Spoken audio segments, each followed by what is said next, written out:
Hey guys, welcome to part 5 of What If Naruto Became a One-Man Team. If you enjoy the video then like, share and subscribe and also comment your thoughts as it inspires me to make more such videos, and remember to check out my playlist section for other interesting stories.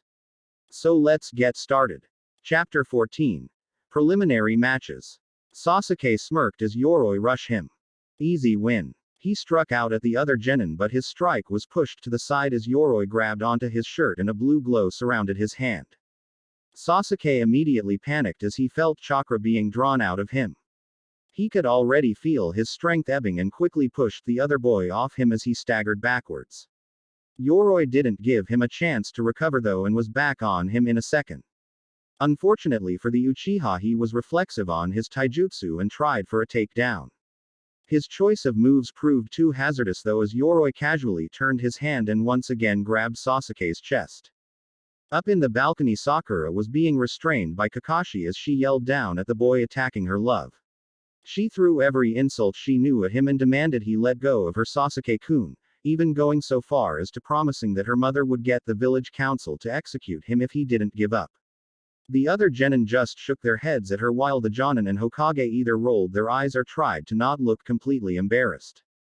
Sasuke got a lucky kick in and managed to get away from Yoroi. He gripped his neck in pain as the Ten-no-Juin began to act up.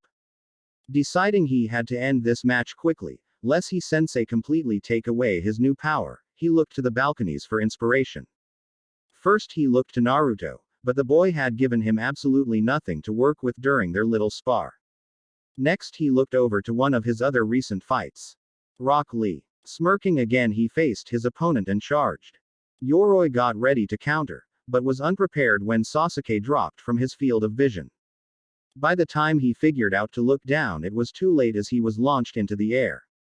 He felt a poke at his back as Sasuke appeared behind him. This is the end, Sasuke whispered to him, but was once again gripped by the pain from his seal. With sheer willpower he pushed the seal back and commenced his attack, starting with a kick to Yoroi's side. The kick was easily blocked, but Sasuke just used that as leverage for a kick to the boy's other side, which connected with a crunch. Continuing his onslaught, he was about to punt Yoroi back to the arena floor, but before his foot could land it was caught, and with a spin Sasuke was now the one headed for the hard stone surface of the ground. You rely too much on others' achievements, Uchiha Sasuke. Yoroi said evenly, quite obviously not impressed with the display. You blocked one of my attacks and now you think you will win. You are no match for the might of the Uchiha. Pay with your life, you insignificant insect. Sasuke gritted his teeth in anger at the fight taking so long in front of an audience. He was an elite, so why was this worm able to last so long against him? Up in the stands a slight buzzing could be heard as Shino's hive reacted to his irritation at Sasuke's indirect jab at his family. The Avenger was definitely winning no friends today. Sakura was now at the end of the balcony closest to the Proctor and Hokage, yelling for them to call the match in Sasuke's favor before a rather sour-looking Kakashi yanked her off the railing and back to where they had originally been sitting, binding and gagging her. You can stay like that until your match. None of us need to hear your whining, so just shut up and watch. Meanwhile with Naruto. Let's see. Don't fight the red-headed Sunanin, Gaara, he's just bad news and the rest of his team don't look like pushovers either. Lee is also very strong, so try to stay out of taijutsu with him if you can. The Oto you can all probably take out, but be careful of their attacks. The Kiri team we didn't get much on, so be careful, just in case. The only other konoha nin I'd be worried about is Neji. He reminds me too much of Sasuke and will probably do anything to win. They all noticed Hinata flinch at the mention of her cousin, and it wasn't long before she started to get visibly nervous. Naruto placed his hand over hers in comfort as she looked towards him and away from her cousin. It'll be fine, Hinata. If you have to fight him, just do your best. As long as you give it your all, you can win. Hinata nodded and stole another glance at Neji, a little more determination in her gaze than before, but still obviously nervous about the prospect of having to face the famed Hyuga Prodigy. Down in the arena, Sasuke was doing all he could to keep away from the glowing hands of Yoroi. Come on, Uchiha. This is no game of cat and mouse. If you aren't planning on fighting me, then give up now and save us both the trouble. I'm not done yet. Sasuke dug in his pouch for whatever supplies he could find. 3 kunai. 2 explosive tags. 2 smoke bombs. Excellent. Sasuke's smirk sent a chill up some people's spines while others were just plain creeped out. With a quick swing of his arms, the 2 smoke bombs were away. Once Yoroi was engulfed, the Uchiha took out a bundle of ninja wire and a few shuriken. With a few more quick movements, his trap was away and a yell came out of the smoke. You'll have to do better than that, Uchiha. Even if I can't see you, the same hindrance blinds your eyes. Herc. With a grunt of choking pain, Yoroi shot backwards out of the smoke screen and soon found himself bound to the railing of the balcony courtesy of the ninja wire Sasuke attached to his shuriken. With a yell and a leap, Sasuke first landed on the railing next to his victim, then jumped again right over the teen and brought his leg down in a vicious axe kick on the top of Yoroi's head. The audible crack was heard as Hayate rushed to the scene. Sasuke himself landed back on the arena floor and looked up as blood dripped out of his opponent's mouth onto the ground in front of him. Hayate walked over and jumped up to the balcony to check on the downed teen, not even needing to get too close. Winner. Uchiha Sasuke. Medics were already making their way up the steps as the proctor cut the wires and hoisted the ninja onto the balcony before letting them do their job. As his victory was announced, Sasuke nearly collapsed from chakra exhaustion, but was caught by Kakashi as the Jonin waved off the medics coming their way. Come on. We need to take care of that little hindrance. Before Sasuke could object, he was taken away via Shunshin, much to the annoyance of Sakura, who was now complaining about not being able to congratulate him while screeching about how she knew he'd win. The name board scrolled again as the next 2 contestants were displayed. Kankuro and Masumi come to the floor. The 2 made their way down the steps and calmly faced each other in the arena. Begin. Before anyone could blink, Masumi had Kankuro wrapped up in his impossibly stretched and bent arms. I use my chakra to move my body after I dislocate all my joints. Give up now or I'll break your neck. Hey. Piss off, asshole. A loud snap was heard throughout the arena as Masumi tightened his grip and Kankuro's now limp neck caused his head to flop forward. Hayate stepped forward, but was stopped by the sound of something hitting the floor. Everyone watched as Kankuro's face seemed to chip off onto the stone. Suddenly his head turned around and laughed at Masumi. It wasn't the face of Kankuro, but rather a wooden contraption. Its arms shot out and wrapped around the boy as the bandage package that Kankuro had been holding was torn open, revealing the real Kankuro who was manipulating the puppet remotely. You take so much pride in being able to bend your body like that. How about I make you really flexible, by breaking every bone in your body? With the jerk of a finger, the puppet's arms tightened and the elastic genin screamed out before going completely limp. It's a good thing I didn't call that match early. Hayate thought as he walked over to check Masumi. Winner Kankuro. The medics rushed in and took the traumatized boy away as Kankuro made his way back up to his siblings. Next match. Haruno Sakura and Yamanaka Ino. Ino looked lost while Sakura began to scream about how she would finally prove that she loved Sasuke-kun more by beating Ino once and for all. Naruto tried to comfort the girl, but there was little he could do as she solemnly went to the floor to face off against her one-time friend. I'm going to beat you into the dirt, bitch. Then Sasuke-kun will see how much better I am and come crawling to me. Ino just stood there, not sure if she wanted to fight the other girl or not. They had been best friends before Sasuke came into the picture and Sakura had gained a fanatical view towards him. She wouldn't lie to herself though, she knew she was nearly as bad for a while too. But when she got away from him, her thoughts changed a bit as she was forced to open her eyes during missions. Now she wasn't sure if she wanted her old friend back or if she wanted to pound her into the ground for egging her on for so long. Begin. The 2 girls shot off towards each other and started to exchange blows. It was slow going for most of the onlookers as neither one was very strong, but to them this was the fight of their lives since they hadn't fought much at all. You know what, Sakura? You can have Sasuke. I don't want that egotistical bastard anymore. You're just saying that to get me to let my guard down. It's not going to work, Ino pig. Sakura made a few bunshin and charged Ino, getting a successful hit on her rival's chin. Ino got up slowly and looked at her former best friend with a little hurt in her eyes. That was quickly swallowed up by determination though as she set her stance and got ready for a fight once again. You know Sasuke probably picked me first in the forest because he actually likes short hair better. Your long tail probably reminds him of a horse's ass and it's disgusting. Ino smirked inside as Sakura had just given her an idea.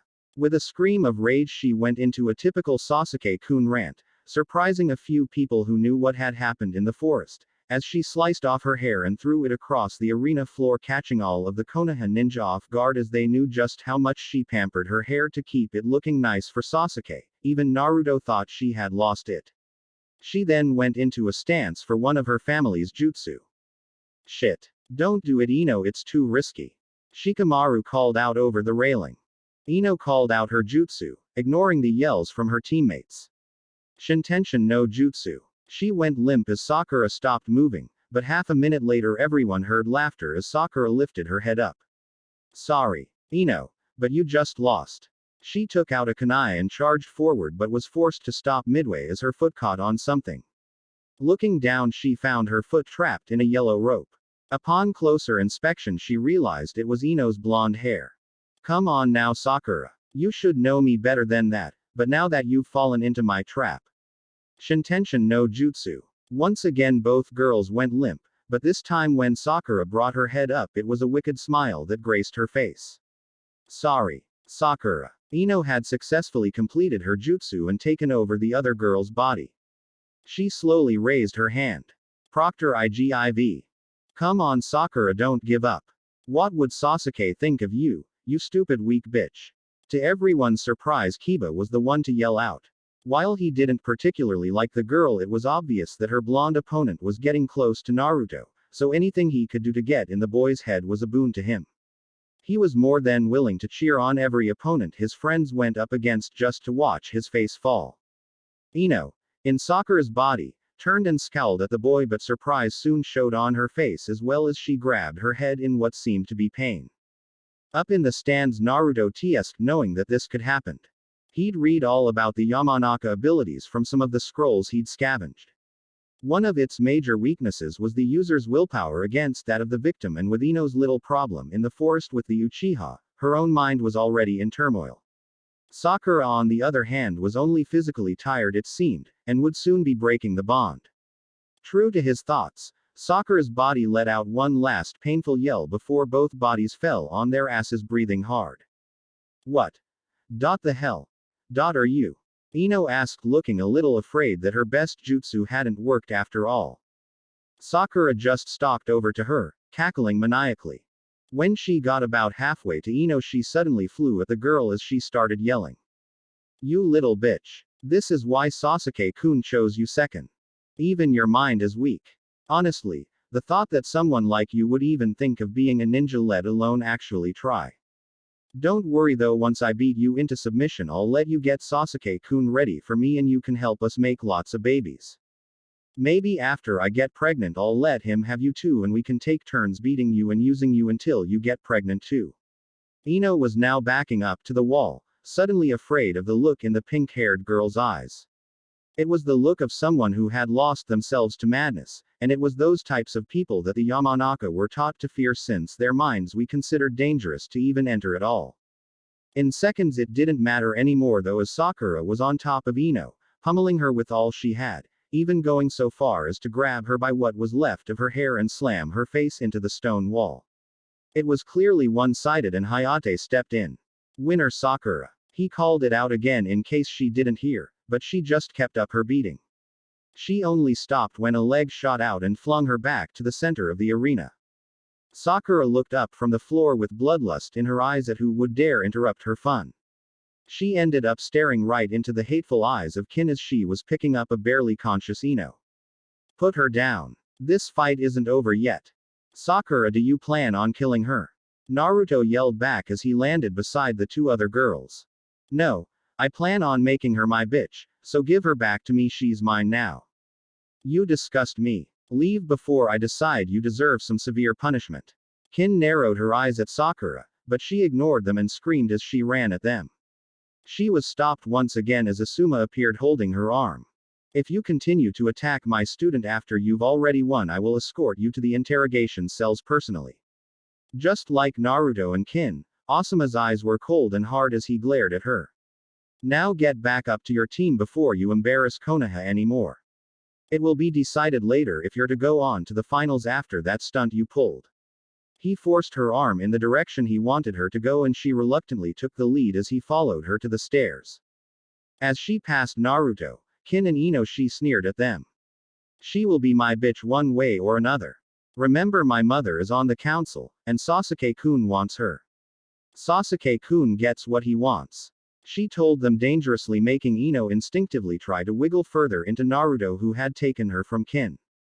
You can tell your whore of a mother that the demon will not let her touch my precious people, and if she tries I will pay her back for what she did to me.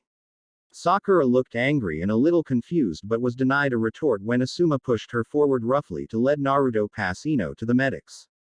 Once the little spectacle was over with and everyone was settled back in place, Hayate coughed again.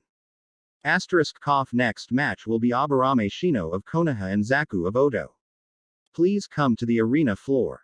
The two boys made it to the floor, but the one that caught the most attention was Zaku, as he had both his arms in slings from his fight with Sasuke. Hayate quirked an eye at the boy, wondering if he should stop the match before he even started it, but with a nod from both genin he was resigned to his duties. Begin. You should forfeit this match so you don't injure yourself further, Shino told the boy in a flat voice. Zaku ignored him and got into a fighting stance before forcing one of his arms out of its sling. Don't get so cocky, freak. You'd be surprised what I can manage. Zankaha. A blast of wind shot out at the bug user and flung him back. Due to the extent of Zaku's injuries, the blast wasn't strong enough to do much major damage. Shit. I'll have to use more chakra. This isn't good. That one already hurt like hell. He watched as Shino got up easily and stood once again like a statue. Your one arm and its breeze is hardly effective enough to go against my plans. A chattering sound filled the arena as everyone looked around to find its source. Their attention was drawn to the arena floor, where a thickening swarm of insects was making its way towards Zaku from the opposite side of Shino. Now you are surrounded. Attack me and my insects will attack you. Attack them and I will attack you. Is that your trump card? To surround me with bugs? Zaku lowered his head and gritted his teeth in pain as he struggled with his other arm but eventually got it up and open. This is a trump card. Now I can attack both you and your pathetic bugs. Now die. Zankakyokua. A high-pitched whistling was heard throughout the arena as one of Zaku's arms flew off towards one wall and the other erupted with holes in various places. Once Zaku's technique ended, he was left with only extreme pain as he screamed out. Shino took full advantage as he rushed over and punched the boy in the side, causing him to fall painfully on his face as he now had no way to break his fall. That is a true trump card. As you were talking, I had my insects crawl up into those annoying holes of yours and sit. The inevitable build-up of pressure needed a release, and now you see the after effects. It's too bad that whatever method was used to give you those tubes seems to have killed the nerves in your palms, or you would have felt them there as they entered your body. He turned his back to the boy and began walking to the stairs. Hayate was about to call the match when he saw Zaku slowly shuffle to his feet. Without so much as a sound, the boy rushed the Aburame to attack, but once again cried out in pain and fell to the ground, steam rising from his legs and back. No one had seen the attack happen, but when they looked at Shino they found him stopped with his hands in the bird sign. And that is a backup plan, he stated before continuing his walk. Hayate went to check on the boy and found he had been literally cooked from specific points on his legs and middle back. Checking for a pulse, he found it to be fading fast and waved the medics over. Winner Shino. He looked back at the medics who were trying to force chakra into the boy as they took him away. Even for a non-medic like Hayate, he could tell that if they were at such a point that it was pretty much hopeless that he would make a full recovery. Watching one medic run over to the wall, he remembered the kid's arm flying off and realized that it was pointless either way. Shino walked up to Naruto. The tags are working surprisingly well, Naruto-san. I will let my father know of their utility in fighting. It was almost as easy to sneak them onto his body with my insects as it was to get my hive inside his arms. He bowed to the blonde before rejoining his team and his smiling sensei. Back with Hayate, he watched the board scramble names again. Fifth match, Tsuchi Kin and Taniguchi Unke. Kin looked nervous as she spotted her male competition, but remembered what Naruto told her on their way to the arena. No matter who you go up against, I want you to picture them as your teammates, bound up like you were, and repay them for what they did to you. She repeated the words in her head as she made her way down the steps. As she faced her opponent, she started the process, but she had to force herself not to run away as she imagined him first turning into Zaku, who had always done the worst of her beatings.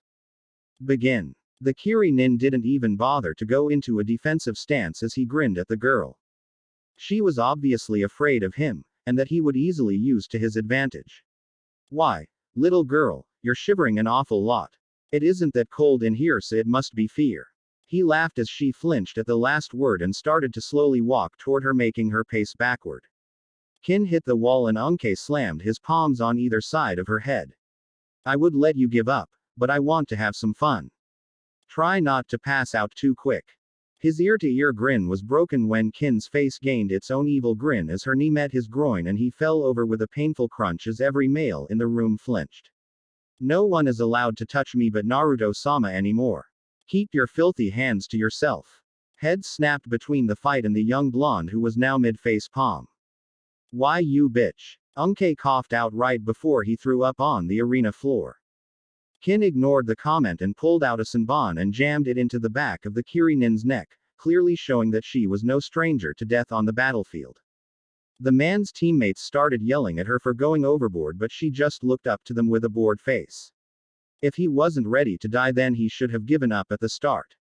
Besides, he's not dead, just knocked out. She turned and walked back up the stairs, not bothering to go to Dosu, but rather taking up a spot near Naruto as Hayate called out the result without even checking the body, letting the medics take over instead. Winner. Kin. Next match. Kurata Satoko and Nara Shikamaru. Kurata practically fell down the steps in her rush to get to the floor and stood there, impatiently hopping in place, as Shikamaru had to be coaxed by Asuma to even start moving. Why do I have to fight a girl? So troublesome. Kurata narrowed her eyes at him. You have something against fighting a kunoichi. Maybe you think we are weak or easy because of our sex. Well, I'll show you that I'm no pushover, you chauvinist. At Hayate's signal, she immediately threw a water bottle on the ground hard enough to make it split and spill its contents all over the floor. After the water supply was there, she had to take a couple seconds to dodge Shikamaru's shadow as she flashed through hand signs. Sweden. Mizoripa. A stream of water shot out of her mouth at Shikamaru, who dodged easily. Sweden. Teppadama. Next was small orbs of water at a much greater velocity. They were a lot harder to dodge than the stream as she was able to fire multiple orbs out and at different places. So the first attack was to gauge my speed and the second was to test my dodging, but they seemed to have taken a lot out of her. Indeed, Kurata was breathing a bit heavily but still looked good enough to fight. So, you can run. And you can dodge, but can you fly? She smiled as she flew through a new set of hand signs, this one far longer than the previous sets, causing some of the eyes of the present Jonin to widen. Sweden. Suiryuden no Jutsu. A small dragon formed from the remaining water on the floor and shot towards Shikamaru as fast as the water stream, but weaving around, making it difficult to tell where it would strike from.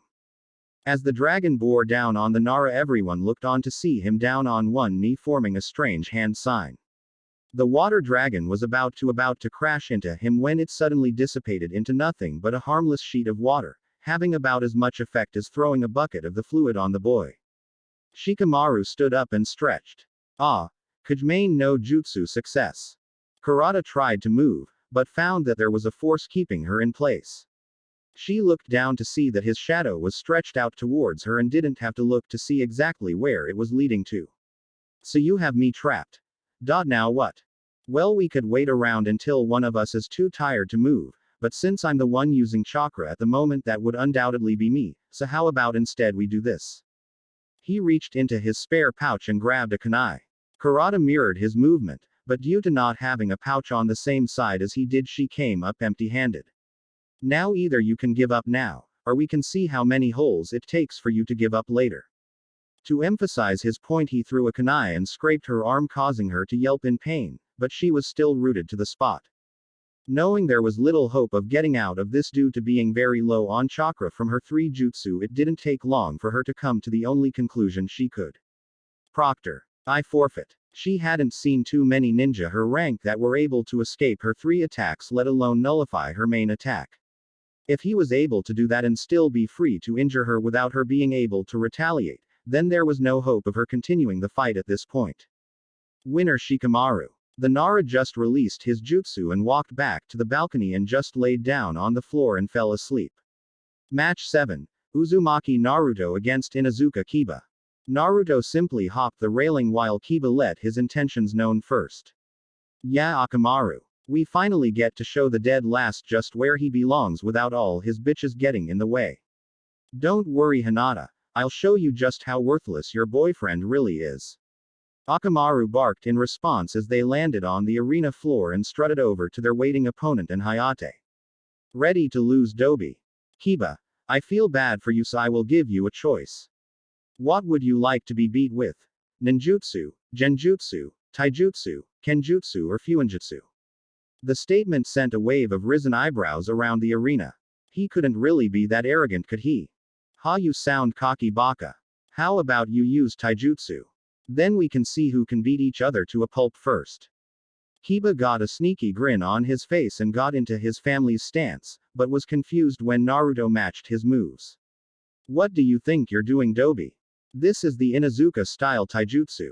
Don't even try to imitate it, it'll tear you to shreds. Kiba.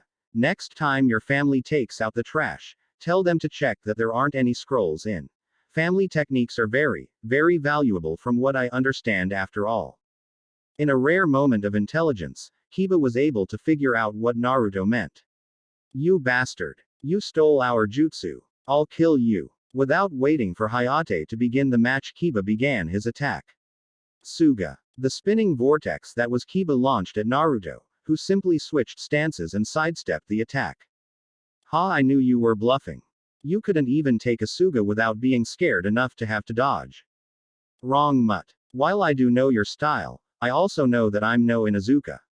Besides, there are plenty of ways to beat one of your kind without being beaten to a pulp when going head to head. The blonde shifted his style once again and waited for the next attack. One that he didn't have to wait for very long. Shikyaku no Jutsu. Jujin Bunshin. Get ready for some pain, bastard. Gatsuga. Once again Naruto dodged all the attacks headed for him, easily flowing between them or calmly brushing the vortexes aside. Kiba rounded on him after the first assault. So you can dodge pretty well, but what about when you can't see? Kiba flung a cylinder to the floor which erupted in a cloud of smoke. Gatsuga. The vortexes charged the smoke as a few of the onlookers watched with worry. Their worry doubled when the twin tunnels rounded in on whatever was hidden multiple times. Naruto. Hinata cried out from her spot above. After a few passes through, the two Kibas suddenly stopped emerging, at least in their spinning form. Instead they rocketed out and skidded across the floor before coming to a stop, showing that they were a bit bruised from whatever happened inside the cloud.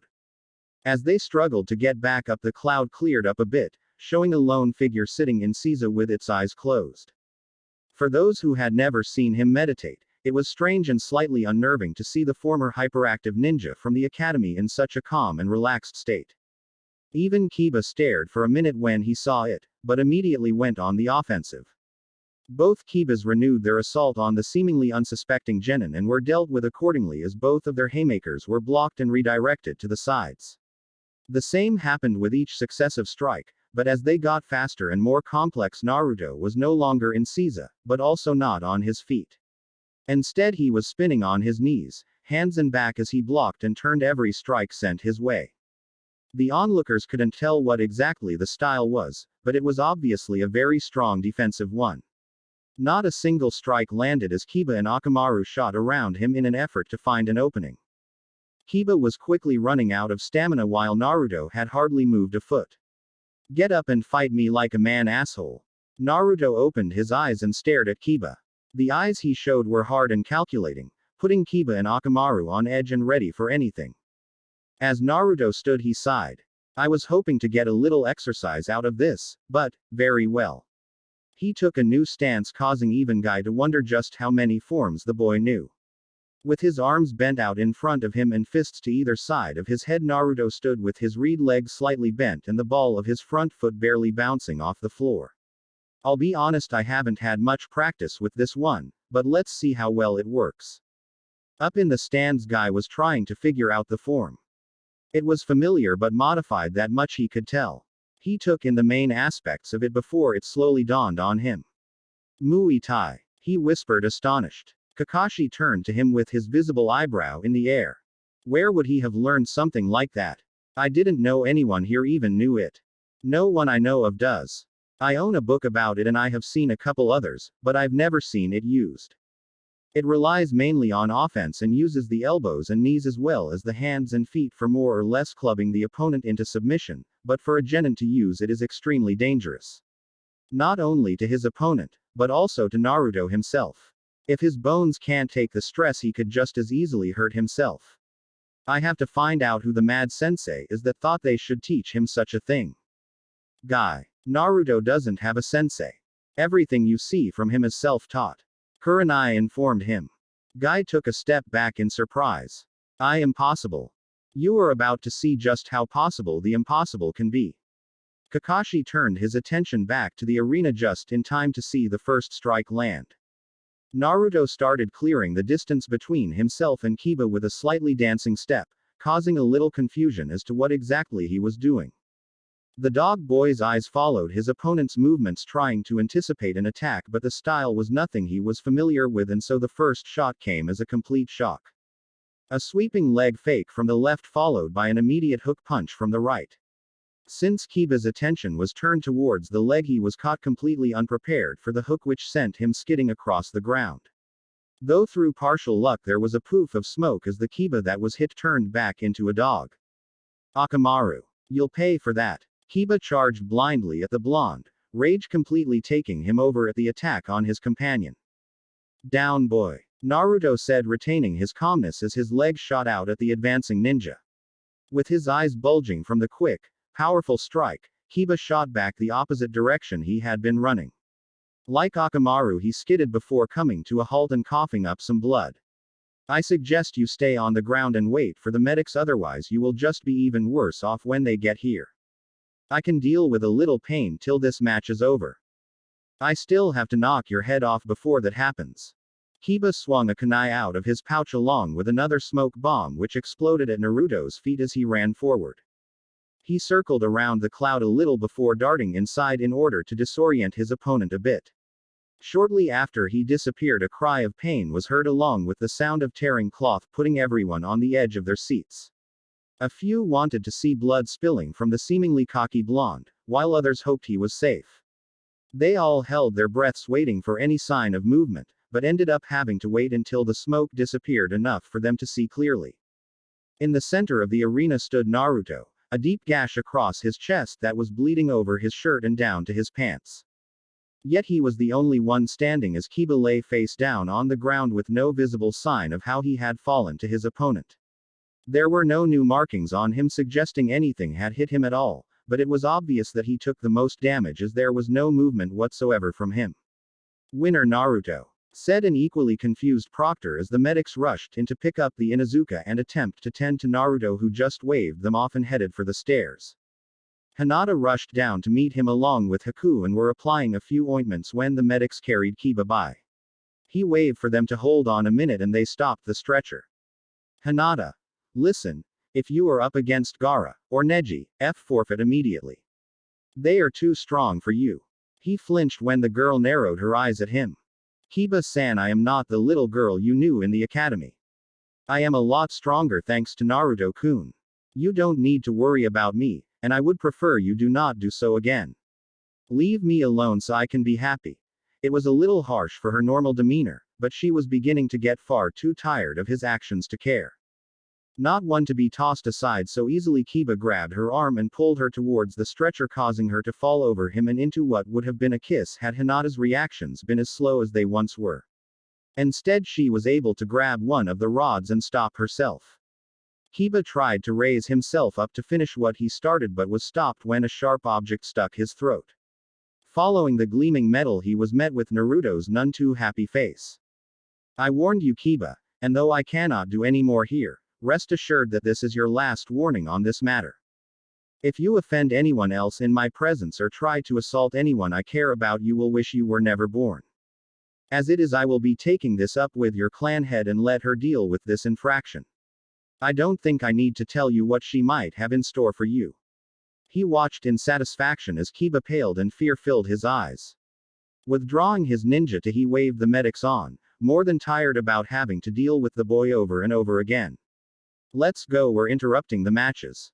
The two girls nodded and started making their way back up the steps. Next match, Hyuga Hinata and Hyuga Neji. The whole room went dead silent. Naruto turned to Hinata to see her staring between the screen and her cousin.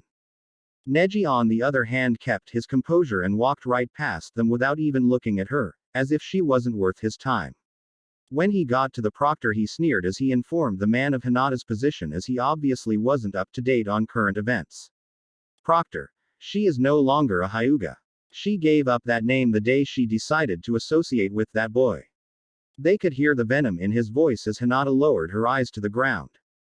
She was brought out of whatever thoughts she was having though, as she was roughly spun around and brought into a passionate embrace by Naruto, who kissed her openly in front of everyone. "Don't you dare listen to a word he says. You are 10 times as strong as you were. Now go show his stuck-up ass just what a real Byakugan user can do." He smacked her butt, getting a little squeal and a glare as he laughed. "Just like we practiced, Hinata-chan." Her scowl turned into a smile. "Yes, just like we practiced. I can do this. I am stronger now." Hinata went to her side of the floor and faced her cousin with a resolve that he wasn't used to, and a stance that was similar to his own yet completely unfamiliar. "So not only did you give up your name to stay with a failure, but you also gave up your teachings. You were always weak and you are still weak. You are delusional if you think you can land a hit on me." Neji took up the standard Juken stance and activated his Byakugan. "My eyes see that you are hesitant and unsure of yourself. Regardless of your new look and new abilities, you still doubt that you can use them to their fullest. That doubt leads to fear, and that fear is why you will never beat me. Don't listen to him, Hinata-chan. He doesn't know what you're capable of, no one here does but us. Change that now and show him just how flawed his eyes are." Neji glared at Naruto's outburst, but the boy didn't even flinch. "Begin." Neji took off towards Hinata as she began to sway. "She's moving as if in a breeze. Then like a hurricane I shall sweep her aside." He brought his palm forward and struck as she dodged. He had thought it would be a one-hit win, but as seconds and minutes passed he was quickly finding out that she wouldn't be so easy to defeat. It matters not how often you dodge or move. You are still weak and you will tire. Then you will fall to my superior Juken. A few more strikes later and he was able to close a couple of Hinata's tenketsu, but in return he took a passing strike that he hadn't seen coming from her. The battle was lasting a lot longer than he was hoping it to, and he had to admit that whatever form the girl had learned, she was doing a lot better than she had been when she was a Hyuga. Better, but not good enough. He rushed into her guard and struck the middle of her chest, throwing her backwards where she curled into a ball holding her chest. "Hinata, get up, you're stronger than this. Show him that you are." Naruto called out from the balcony as he leaned over the side. "Proctor, she won't be getting up." Neji turned glaring at Naruto and began to walk away, but stopped as he heard shuffling. Without turning he reactivated his Byakugan. "Why are you trying so hard? You should already know you cannot defeat me." Because I can't let him see me look weak. I will be strong for him even if I can't be strong for myself." Hinata got back into her stance, though she was now hunched a bit from the blow she took. "I am no longer Hyuga, but that doesn't mean I can't be strong too. Naruto-kun will make me strong." She finished her speech just as Neji closed in and another bout of taijutsu ensued. It was obvious that Hinata had gotten a lot stronger, but to go against a Hyuga that was a year her senior, and reputed as being a prodigy, was taking its toll as he slowly closed her tenketsu one by one.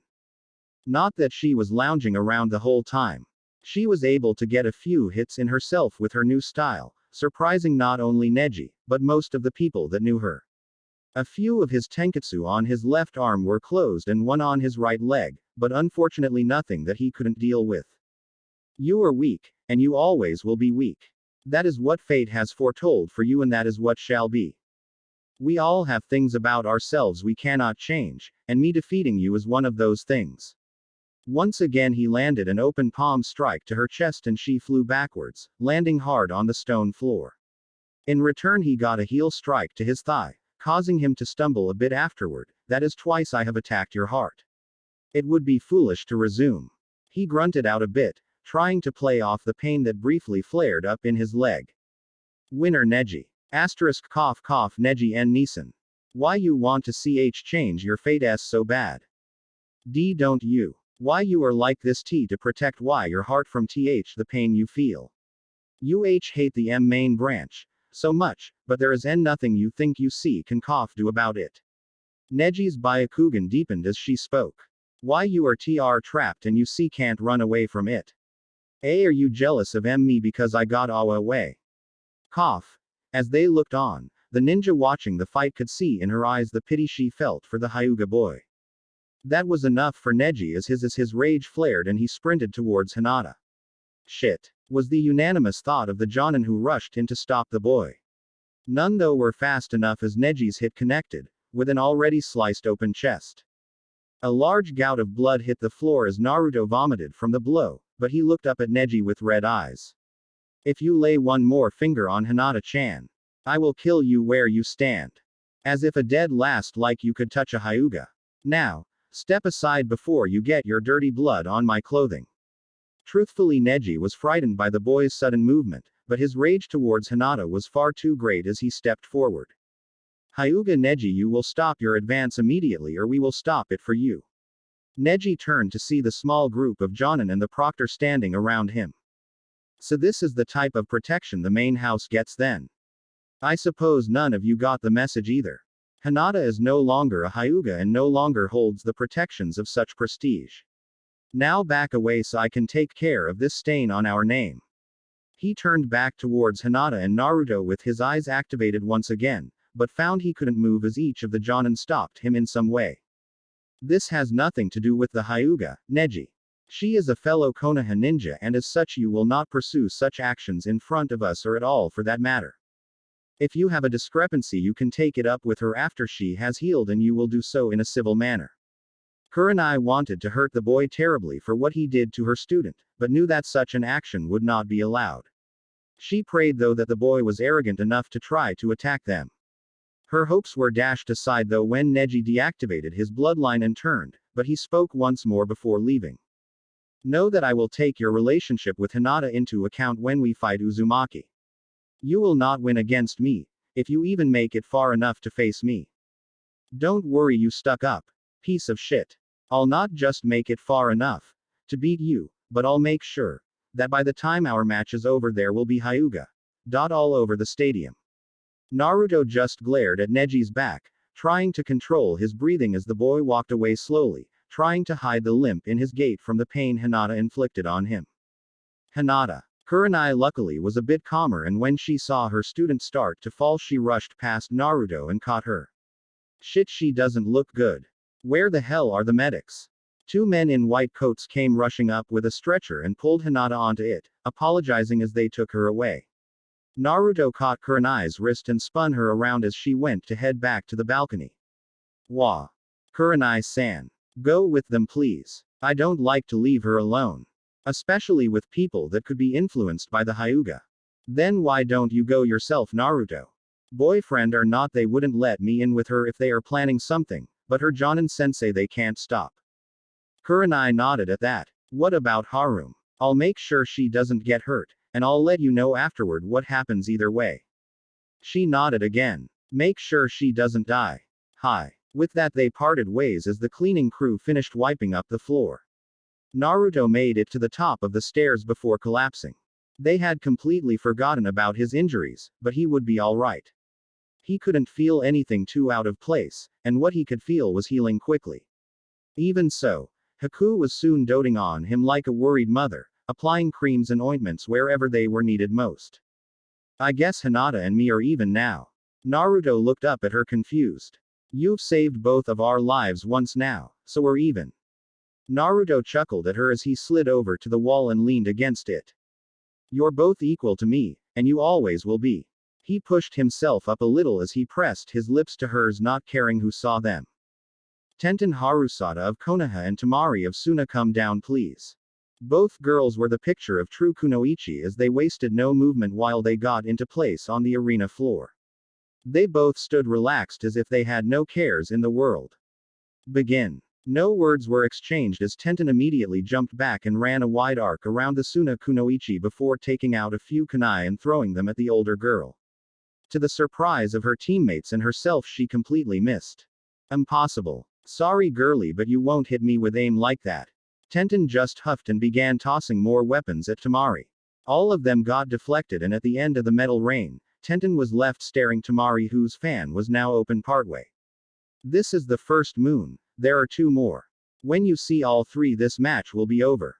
Tenten just grit her teeth and took out a pair of scrolls. I was planning on saving this for the main matches, but it looks like I won't be able to hold back. Getting enough distance, she balanced the 2 scrolls in front of her as she made hand signs. So Shoryu. The scrolls erupted into the air as a pair of twisting dragons, between which Tenten appeared amidst the double helix. Channeling chakra into the scrolls as they spun, weapons began to appear in her hands as she started a new rain of steel aimed right at Tamari. The shower continued for only 30 seconds, but by that time hundreds of weapons of all types were littering the ground, with Tamari standing in a small clearing amongst them. I'm not done yet. With tremendous effort, she used the strings connected to each weapon and pulled them all back into the air before swinging her arms forward, causing all of the weapons to crash down again, but all at once, this time in a near solid sheet of pointed metal. There should have been no dodging the mass, but as Tenten landed, she glared at the lone figure in the middle of the field of metal.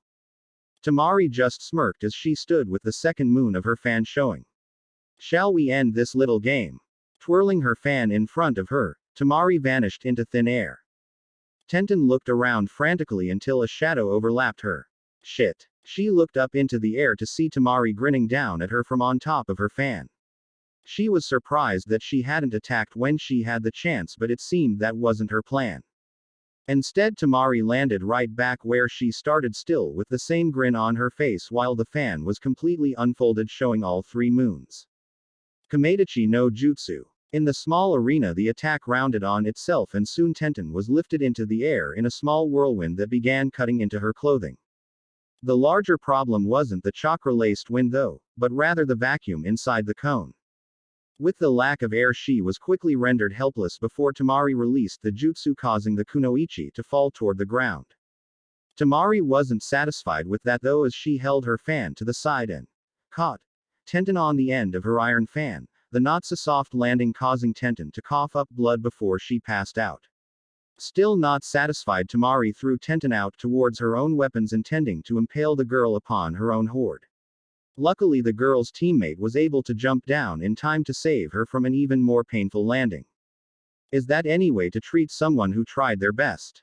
Lee glared at the Suna nin along with Naruto up in the stands, who was scowling a bit as well. Shut up and take that weakling out of my sight. Lee sped forward and attempted to attack Tamari, but was blocked by her fan. Now that wasn't nice. It's as expected from a ninja from such a soft village though.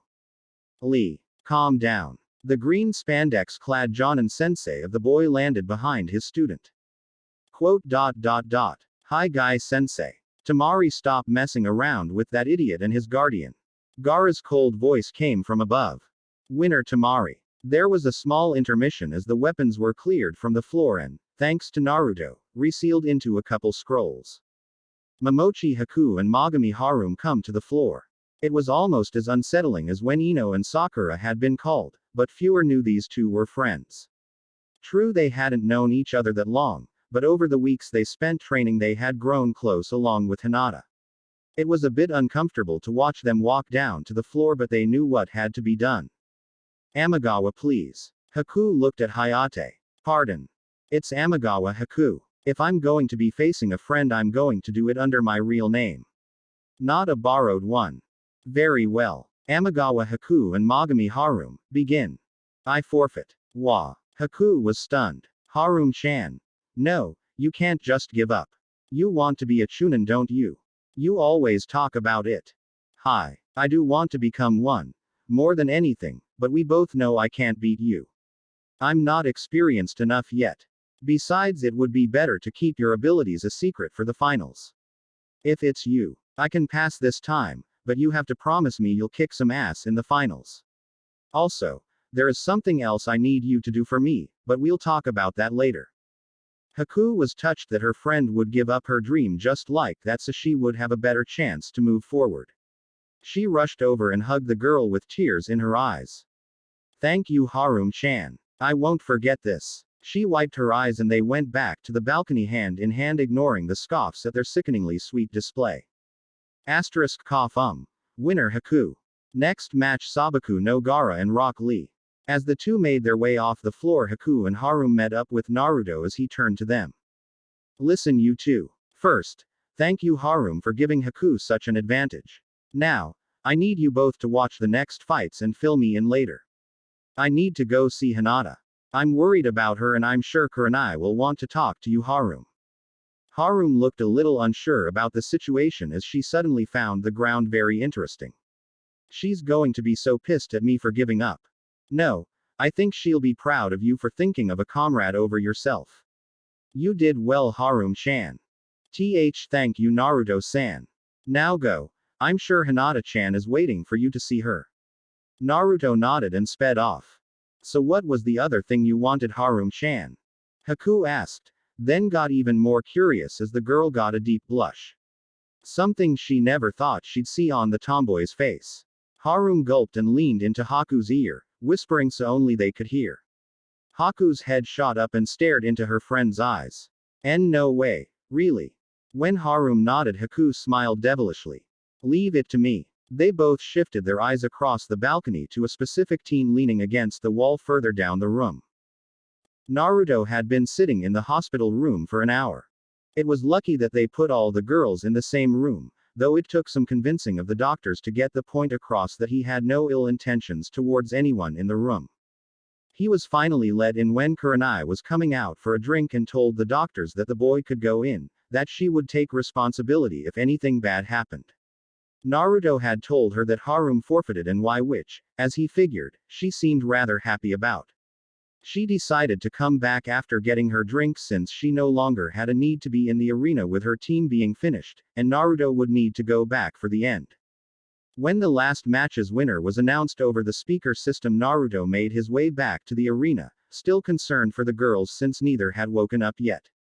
He had to put that past him though as he saw Lee being rushed by on a stretcher looking like he'd been through hell.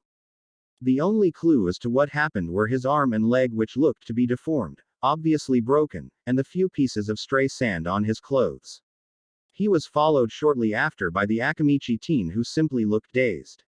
As Naruto got back to the arena, he saw that the winners were standing in a line and was able to join them just in time to pull a number out of the box that was being passed around. It didn't take a genius to figure out what they were for, and after everyone called out their numbers, the proctor held up a sign showing the names of those moving to the final matches, and their matchups for that day. You will have 1 month to train and get stronger than you are now. You've all used some skills to get this far, now you will have the chance to learn new strategies to be used against what you saw here today. Naruto looked at the chart and took note of all the pairings. Some he laughed at, others like his own made him form a dangerous grin. Match 1. Uzumaki Naruto vs. Hyuga Neji. Match 2. Haruno Sakura vs. Tsuchi Kin. Match 3. Sabaku no Gara vs. Uchiha Sasuke. Match 4.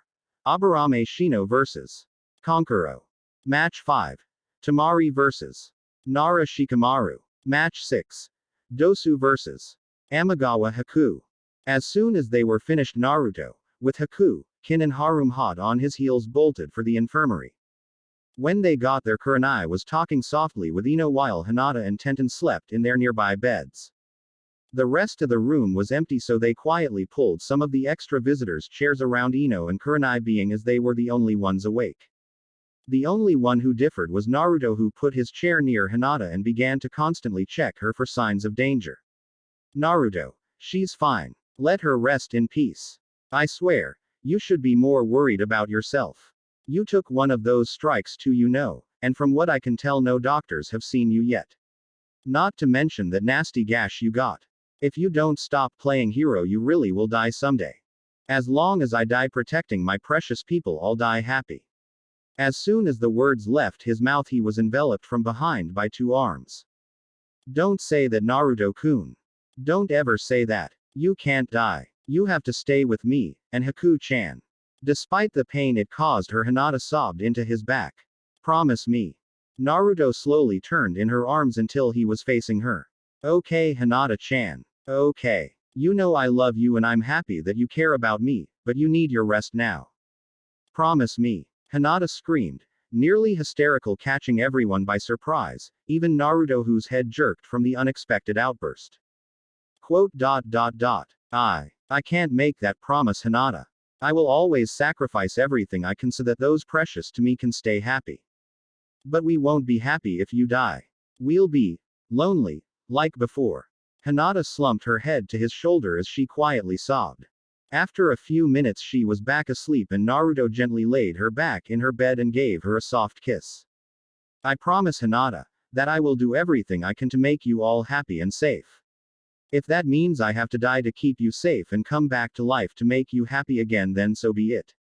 I'll fight Shinigami-sama himself to get back to you. He turned back to the rest of the room to find everyone, including Tenten, staring at him. His hand went to his head to scratch it in embarrassment. Corny, I know, but still, it's true. Most of the girls had a far-away look in their eyes that Naruto couldn't quiet place until Ino spoke up. So dreamy, just like a romance novel. She squealed a bit, reminding them all of her fangirl tendencies. Then, realizing what she said and who she said it about, she turned away from them quickly and held her hands to her face to hide her blush. Naruto suddenly felt very uncomfortable being the center of attention, but thankfully Kurenai broke the tension. Ahem. Well, I want to say I am proud of you, Harem, for what you did for Haku. It was also a very intelligent thing too, to know when you're outclassed and to have the ability to lend a comrade a hand in a strenuous situation. If you keep up with your training, then I have no doubt you'll make Shunin next time. Thank you, sensei. Harem bowed at the praise as attention was drawn from Naruto to her as the rest congratulated her on the praise, and Haku thanked her again and promised she'd help her out with that thing, which confused the others. They stayed and chatted for another couple hours, including Tenten in their talks, while doctors and nurses came and went as they checked on the patients. A couple of the other genin had attempted to enter but were easily dissuaded by the number of people in the room, or some aggressive negotiations. Sakura was both the easiest and hardest to handle. As soon as she opened the door, she was shrieking at Ino that she was now her bitch and had to do whatever she and Sasuke-kun said. Just the volume and pitch of her voice was enough to set their ears near the bleeding point. Thankfully for them, Naruto had quickly subdued her with a chop to the back of the neck, beating Kin Senbon to the jugular by millimeters, before placing her outside. When the doctors attempted to bring her in to put her in the nearest empty bed, in respect to where they found her, they were quickly threatened not to do so with the backing of the combined killing intent of everyone in the room. With little arguing, they quickly left to find a different room. Kiba and Sasuke had also attempted to gain entrance, as did Temari for some reason. The latter was turned away as polite as possible with a warning about how she treated Tenten. She left willingly, but not before making arrangements to meet Naruto sometime during the month's break for some important information, which he begrudgingly agreed to.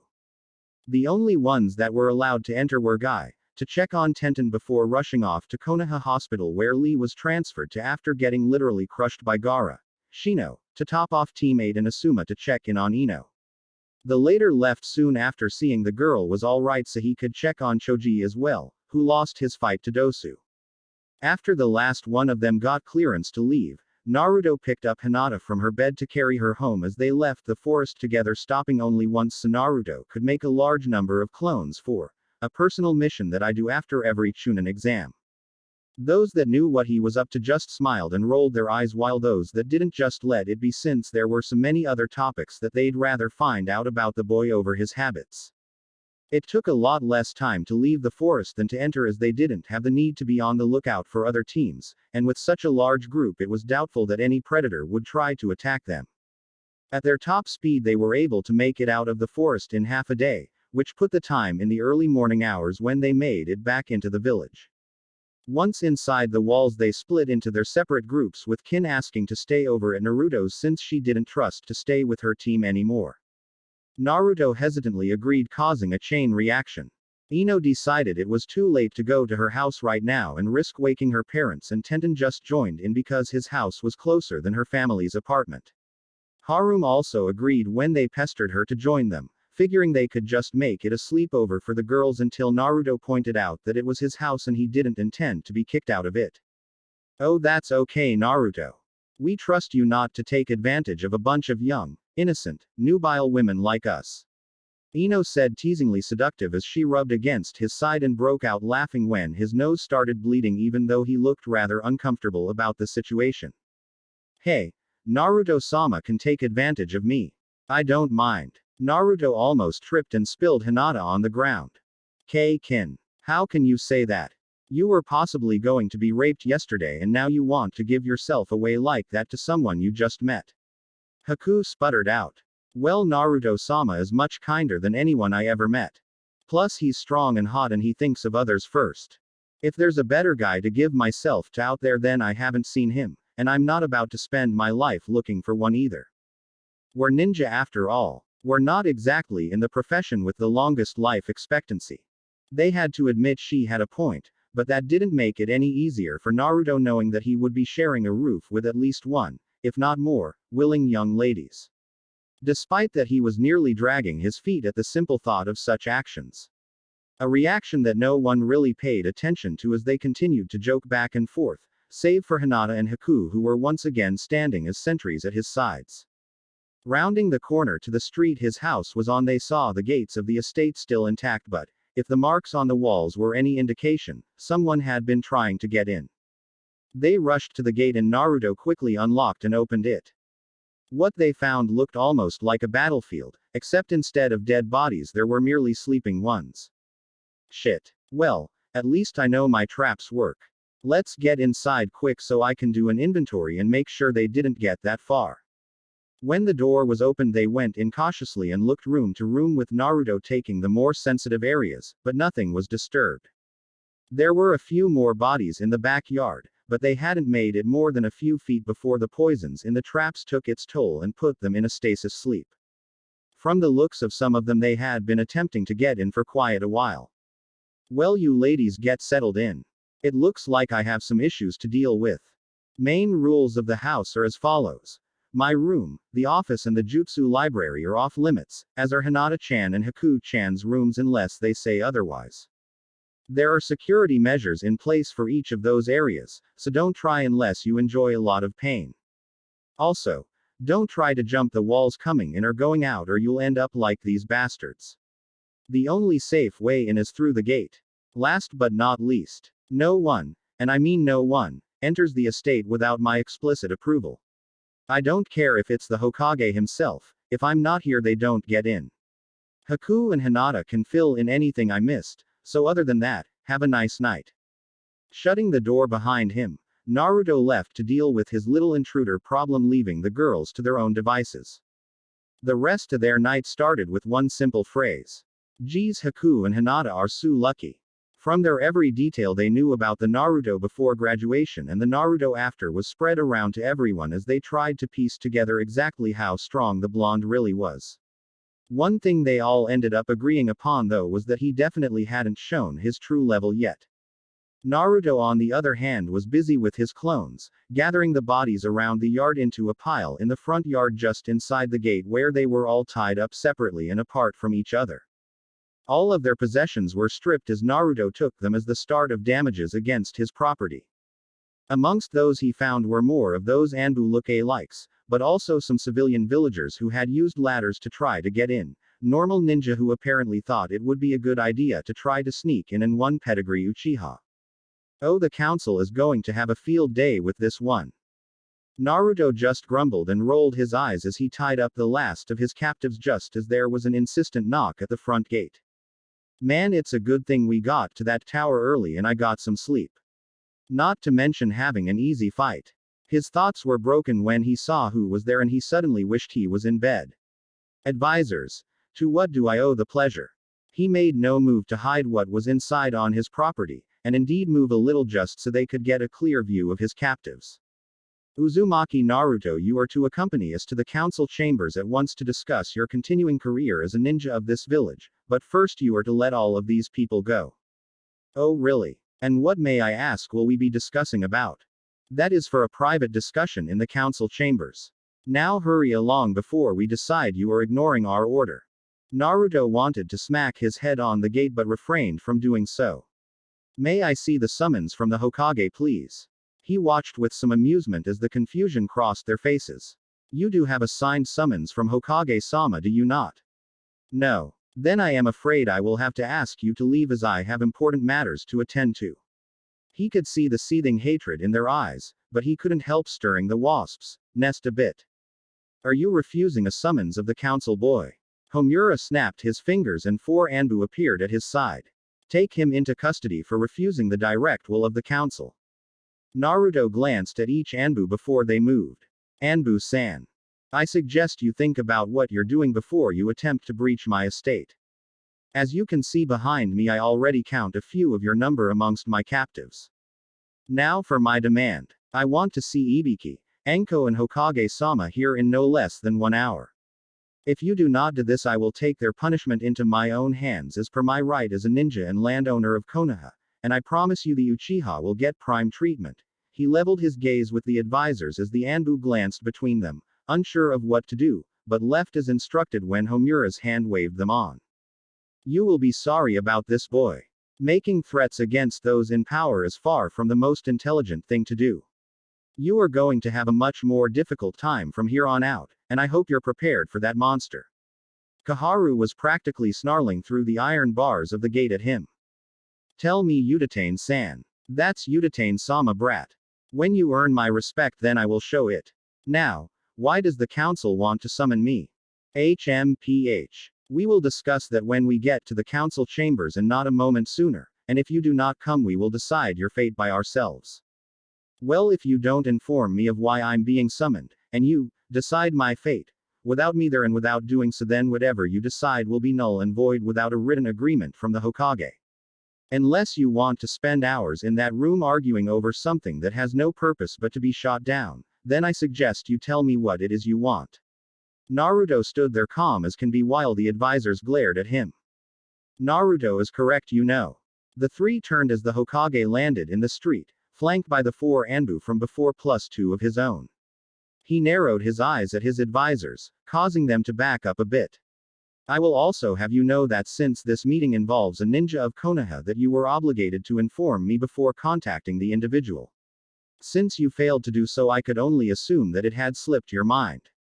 Hokage-sama, the matter was not pertaining to the boy's ninja life but rather his life in affect to the civilian side of the village.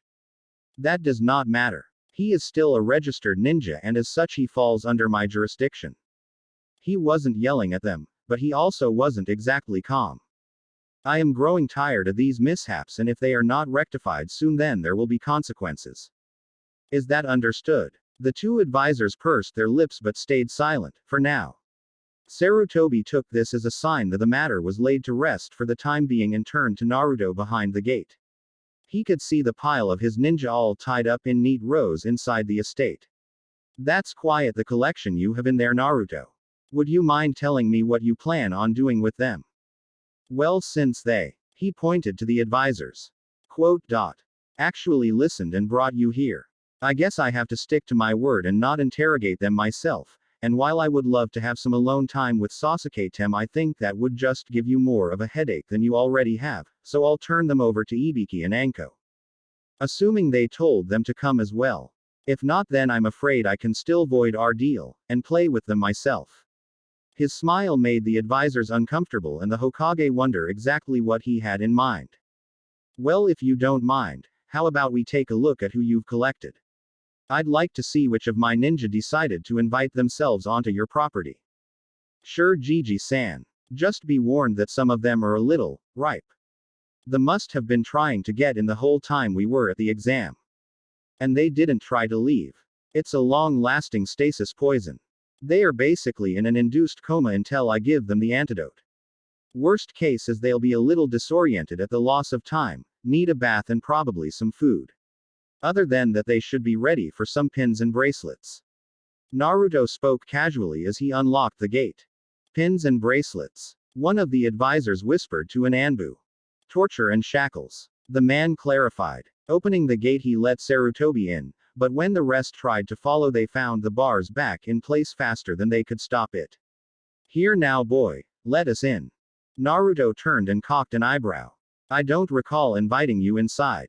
As advisors, we should be accompanying Hokage-sama on this matter, if for nothing else then to discuss the upcoming meeting. We'll discuss that after I am finished here. The Hokage said with a smile and dismissive wave. Kaharu sputtered before managing to regain herself enough to speak again. At least take a guard with you, Hiruzen. You have no idea what he has planned. He could add you to his little guest list if you turn your back on him. Sarutobi turned to them with a face calmer than it should have been.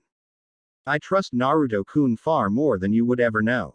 He has had more than one chance to do to me as he wished, and despite all the hassle you two and the council have caused him, he has shown no ill desires against me. However, should either of you find yourself alone with him, you may want to consider your position. Come Naruto, I believe I see some familiar faces in this crowd, and I believe they may belong to some people I know all too well. He glared at the small group outside once more before leading the boy away to his captives. Chapter 15. Consequences. The only time Naruto and the Hokage went back to the gate, while the advisors were still there, was when the two interrogators finally showed up. They had to literally rescue the two Jonin from the clutches of the elders when Kaharu latched onto Ibiki's trench coat in a desperate attempt to gain entrance to the grounds. She was forced off though when Naruto clamped down on a pressure point between her thumb and index finger, causing her to release her grip from the sharp pain out of instinct. This of course caused a stream of obscenities about how he had assaulted her, to which the Hokage and the two interrogators claimed to have seen no such thing, and even the Anbu found their surroundings suddenly very interesting. After that incident, the advisors stalked off and sent an Anbu every half hour or so to check the progress the four inside were making. Anko and Ibiki were somewhat impressed by Naruto's knowledge of the poisons he used, as well as the antidote and the application.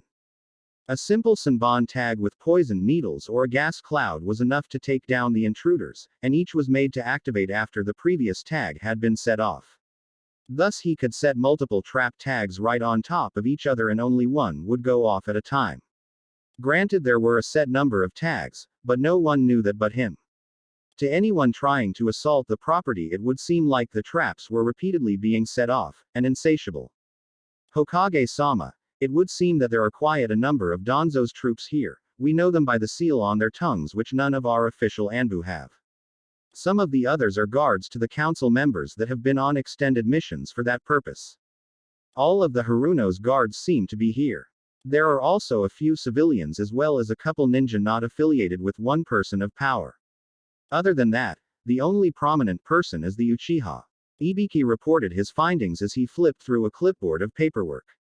The strange part is that they have no supplies on them. Not even any that would assist them in gaining entrance, like a knife or kunai. Naruto stepped in to correct the man as he chuckled a bit. Hey, Ibiki-san. They came with weapons all right. Some were obviously hoping to set up an ambush as they brought many traps with them.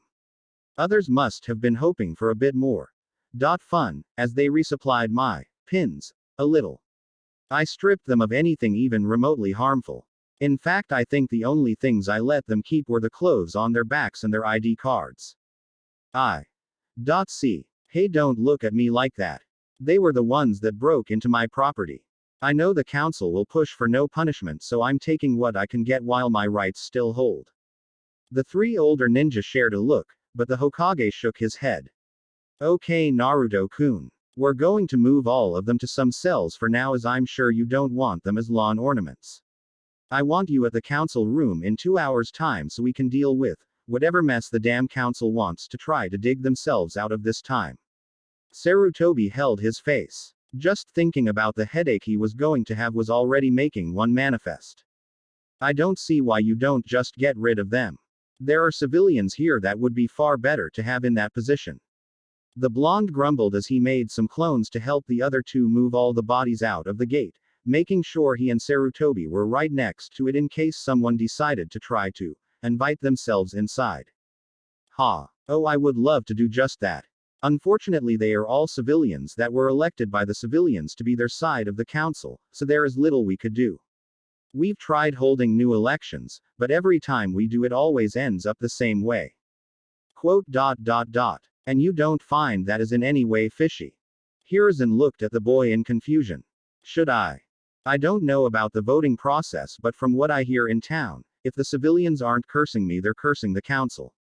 Maybe that's something you should look into. I'll consider it. The Hokage didn't want to admit the possibility that his own former teammates were trying to play the system in their favor, but it did strike him as odd that they constantly got reappointed, even the Haruno whom no one seemed to like.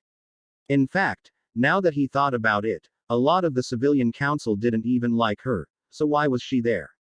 The more he considered it, the less comfortable he felt with his current counselors. Once the prisoners were all accounted for and headed off to their cells, Sarutobi bid farewell to Naruto for the time being in order to gather the ninja side of the council, as he was sure that since he didn't get alerted to the meeting, none of the ninja side had either. Which most likely meant that the civilian side was going to try to muscle Naruto to do as they wanted. He chuckled a little at the thought of civilians trying to get the boy to do anything they wanted. At this point he'd probably just do the opposite of what they said out of spite. Naruto, on the other hand, had the none to small task ahead of him of reapplying the security seals that weren't used. Since he already had plenty already made, it was only a matter of putting them up and activating them.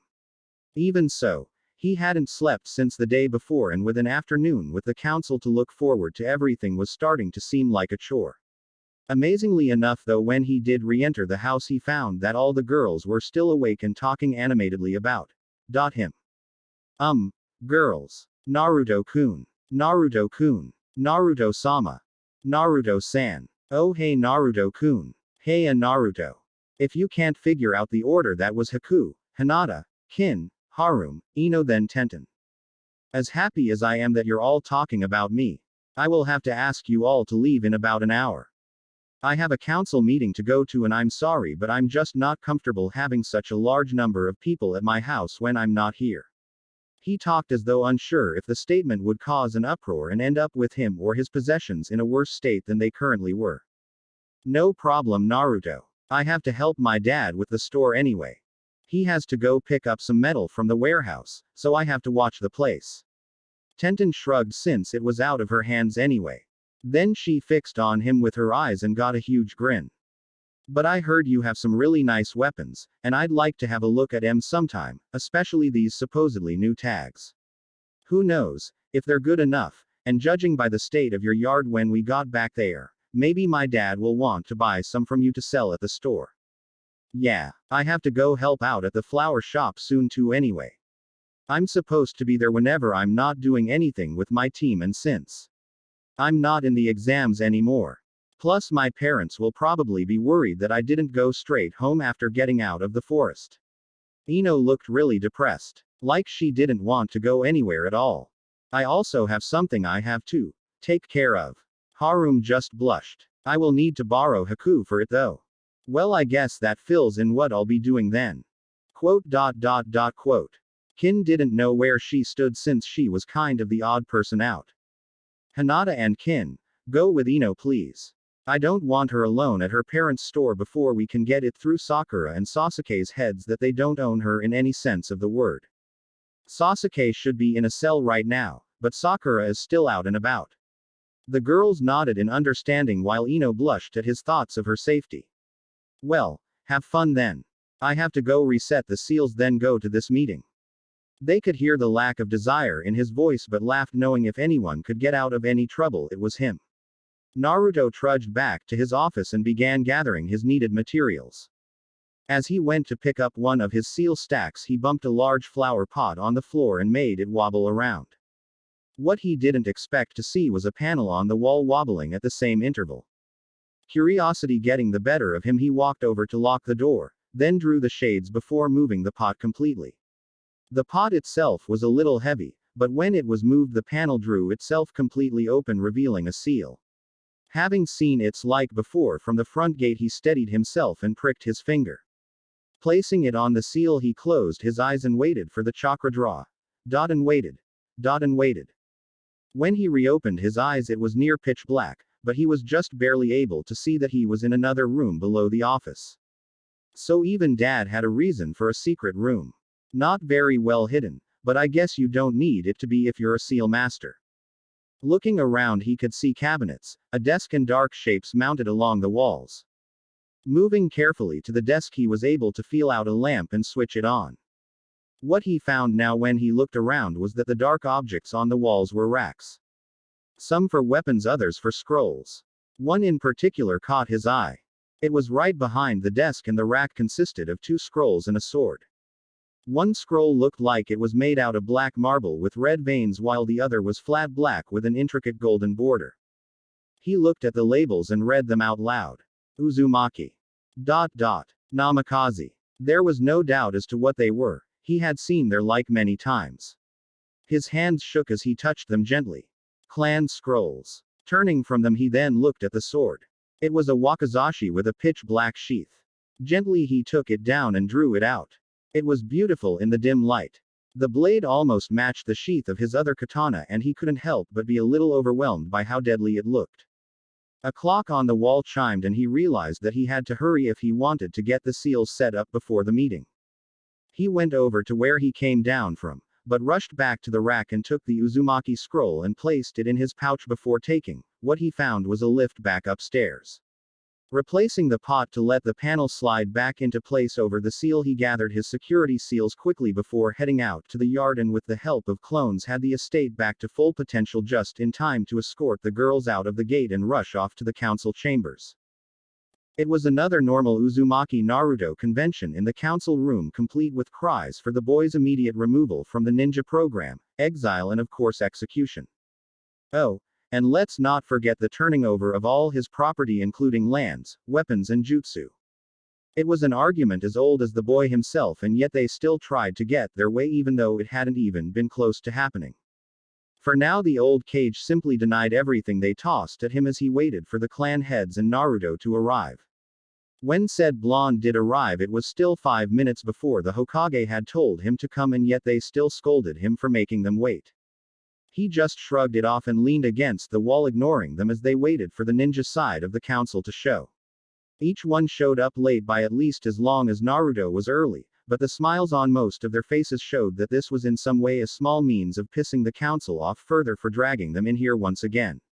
Once everyone was seated and the majority of the insults were eased down to glaring, they were finally able to start the actual meeting. Sarutobi pressed his fingers to his temples and said the words his instinct told him not to let leave his mouth. So what is it this time? The only pink-haired council member was the first to speak. Hokage-sama, you have let this farce go on for far too long. That monster should not be allowed to roam free. He is already far more powerful than he should be. He even went so far as to attack my daughter during the second phase of the exam as well as after the preliminaries. Not only that, but she also told me that he humiliated the Uchiha. If he is indeed strong enough to take Uchiha-sama on, even if it's as a sneak attack, then it is obvious that he is corrupted and should be dealt with as such. I concur. That brat is far stronger than any normal ninja should be at his age. I believe that it's time that we show him that he is under our control rather than allow him to run around attacking our most promising ninja. Next thing we know, he will decide he's strong enough to attack any of us without repercussion. I fear that I will be losing sleep at night knowing he could be out there stalking the shadows. Homura's gaze was deadly as he made his intentions clear. At the very least, he should have his chakra sealed and be relinquished of his ninja status. To think he would go so far as to interrupt matches at the preliminaries and even attack Uchiha-sama and his team. He's lucky that Team 7 was able to get through to the preliminaries after what he did to them. Shiratori Junzo, the owner of a fish warehouse, said in disgust. May I ask where you got your information of these events from? Nara Shikaku asked, intrigued by their accusations. Haruno Sakura. Uchiha Sasuke. Uchiha Sasuke. All three said in unison. So once more you have brought up an issue that has no civilians whatsoever involved. Most of the ninja had to bite their tongues to keep from screaming at the civilian side. Actually, that is where the second portion of the complaint comes into play. Marugo Denbi, head of the Konoha maintenance department, decided to add the last bit of fuel to the fire. We've all passed by Naruto-san's property this week and were horrified at the collection we saw inside. All about the yard were strewn the bodies of ninja and civilian alike. They were, thankfully, still breathing, but nonetheless they were on his property and some with noticeable bruises. The man smirked at their newly acquired reasoning for staying this time. Technically, the event did involve civilians, so they were supposed to be in on it. Well, I suppose that it is true that there were civilians involved. Very well, we will discuss that portion first. Then you will leave. Hokage-sama, since my daughter was directly involved with the events during the exam, I believe I should stay as well. The Haruno was surprisingly subdued as she spoke, followed quickly by the advisors. And since we were named guardians of Uchiha-sama, I believe it is within our rights to listen and give our input too. Fine, family and guardians may stay, but other than that. Actually, Hokage-sama, I don't mind if they all stay this time. I'd like to tell them exactly what went on with their precious Uchiha-tem. Show respect to Uchiha-sama, you brat. Haruno-san, I call the tem what he deserves to be called. If he ever changes his ways, then I might respect him more. Perhaps after this story even you might respect him a little less, though I'm not going to keep my hopes very high. Naruto walked toward the table, taking up a spot where he could be easily seen along with the coldness in his eyes. Now, let's start with the accusations dealing with what was found at Naruto-kun's estate this morning. Hokage-sama. As I said, we had all passed the property at some point during this past week to see that there were various bodies laying around the front yard. Being as some among them were civilians, I believe it is in our best interest to punish those whom are responsible for the harm done to them. Due to the fact that those injuries were incurred on Uzumaki-san's property, we will be seeking damages from him. Once we are able to talk to those involved, then we will have a total estimate of what is owed to them. Our current analysis figures that the total will be steep. Kaharu was smirking as she finished. It was quite obvious that any amount they were given would be modified to suit their desires. The Hokage shared a look of amusement with Naruto. This was going to be classic. Naruto-kun, would you like to do the honors or should I? The statement confused everyone as it seemed both the Hokage and his favored ninja both knew what was about to happen. It also unsettled them that a couple of the ninja council leaned back in their chairs, getting comfortable for the entertainment. At a nod and a wave off to him from the boy, Sarutobi continued. First, I would ask you why these civilians decided to enter Naruto's property in the first place. Well, perhaps it was to collect something they accidentally dropped over the wall, or for a peek inside. Maybe they wanted to get something back that the boy stole. The Hokage reached his hand out, ready to stop Naruto from taking action against the implications the counselor made, but the pressure never came. When he looked over, Naruto was calmly sitting there reading a scroll. One that the old man had never seen, but the name on it was unmistakable. Naruto, where did you get that scroll? He waved off the counselors who were impatient to get on with the proceedings. It's mine, Hokage-sama. A personal scroll of sorts. Don't you see my name on it? Naruto turned his head towards the aged man and winked with the eye that only he could see. See. Does that scroll perhaps have a brother to it? I would say they are a little closer than brothers. More like a couple, but yes. The Hokage almost fell out of his chair at that, but regained himself in time so as not to hint anything was amiss. That looks almost like a clan scroll, boy. Do you think yourself worthy of making your own clan? There are rules to making one in Konoha, and even you need to follow those as well. Maybe you should learn them before holding on to such dreams. For example, you need to have a special skill known only to your clan, like our Byakugan, the Uchiha Sharingan, or the Yamanaka Mind Jutsu. You also need to be of more than one generation having said abilities. You should put such foolish thoughts aside, orphan. Hiyashi was cold to the boy for multiple reasons, and he would take every opportunity to grind the boy's hopes into the ground, especially when such thoughts would have led to a seat on this council. Not that he could ever make it that far. Though with the help of his own daughter there was always the possibility of a new Byakugan-wielding clan if she and this demon bred Hyuga-san Rather than trying to insult my ambitions, how about worrying about your own? Now enough of this, we were discussing more important topics than what I decide to do with my personal time. Naruto simply went back to his reading, nearly ignoring the man's Byakugan enhanced glare. And if you don't deactivate those eyes of yours, I'm going to seek damages for possible stolen jutsu. Giving a very soon-like growl, Hiashi cut the chakra flow to his eyes and turned his head back to the discussion at hand. Right. In regards to the civilians entering Naruto's estate, had they lost an item they should have contacted Naruto directly rather than trying to enter a ninja's property, of which most if not all are riddled with various security measures. Those that may have been trying to get a look should also have asked permission or been satisfied with what they could see from the street. Those that thought that he may have stolen something should have taken it up with the investigations committee to look into. Are you saying that we should have to go through all of that hassle just to get back something that belongs to us? I would be happy to remove the laws that allow all ninja to secure their property, Hiashi-san, but be aware that it would also mean that the clans would not be allowed to have security measures either. Are you saying that one boy is worth as much as the entire Hyuga clan? No. I am saying that in this village all the ninja have the same rights. That means that if one ninja is entitled to security measures, then they all are. The only difference for ninja is rank, and that only comes into play during missions, training and war time. Even then a ninja's personal property is off limits unless they give permission or there is ample evidence that they are putting the village in danger. Naruto has shown neither.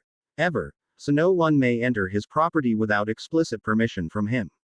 As for the civilians, it won't matter what they have to say or claim, as I have complete faith in my interrogators to find out the truth of their actions along with those of the ninja. Hokage-sama, you sent civilians to the interrogators. How could you do such a thing? You have no right. Kaharu cried as numerous other counselors paled but agreed.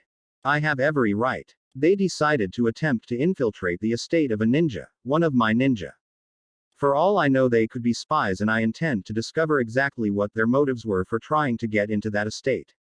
I would have taken the same actions had they attempted to infiltrate the Hyuga estate or the Yamanaka flower shop. All of those places could contain secrets that would put this village in danger. Thus, they will get the same treatment we are going to show to all of the ninja that attempted to get in and met the same fate. The counselors were sputtering about unfair, but there was nothing they could do.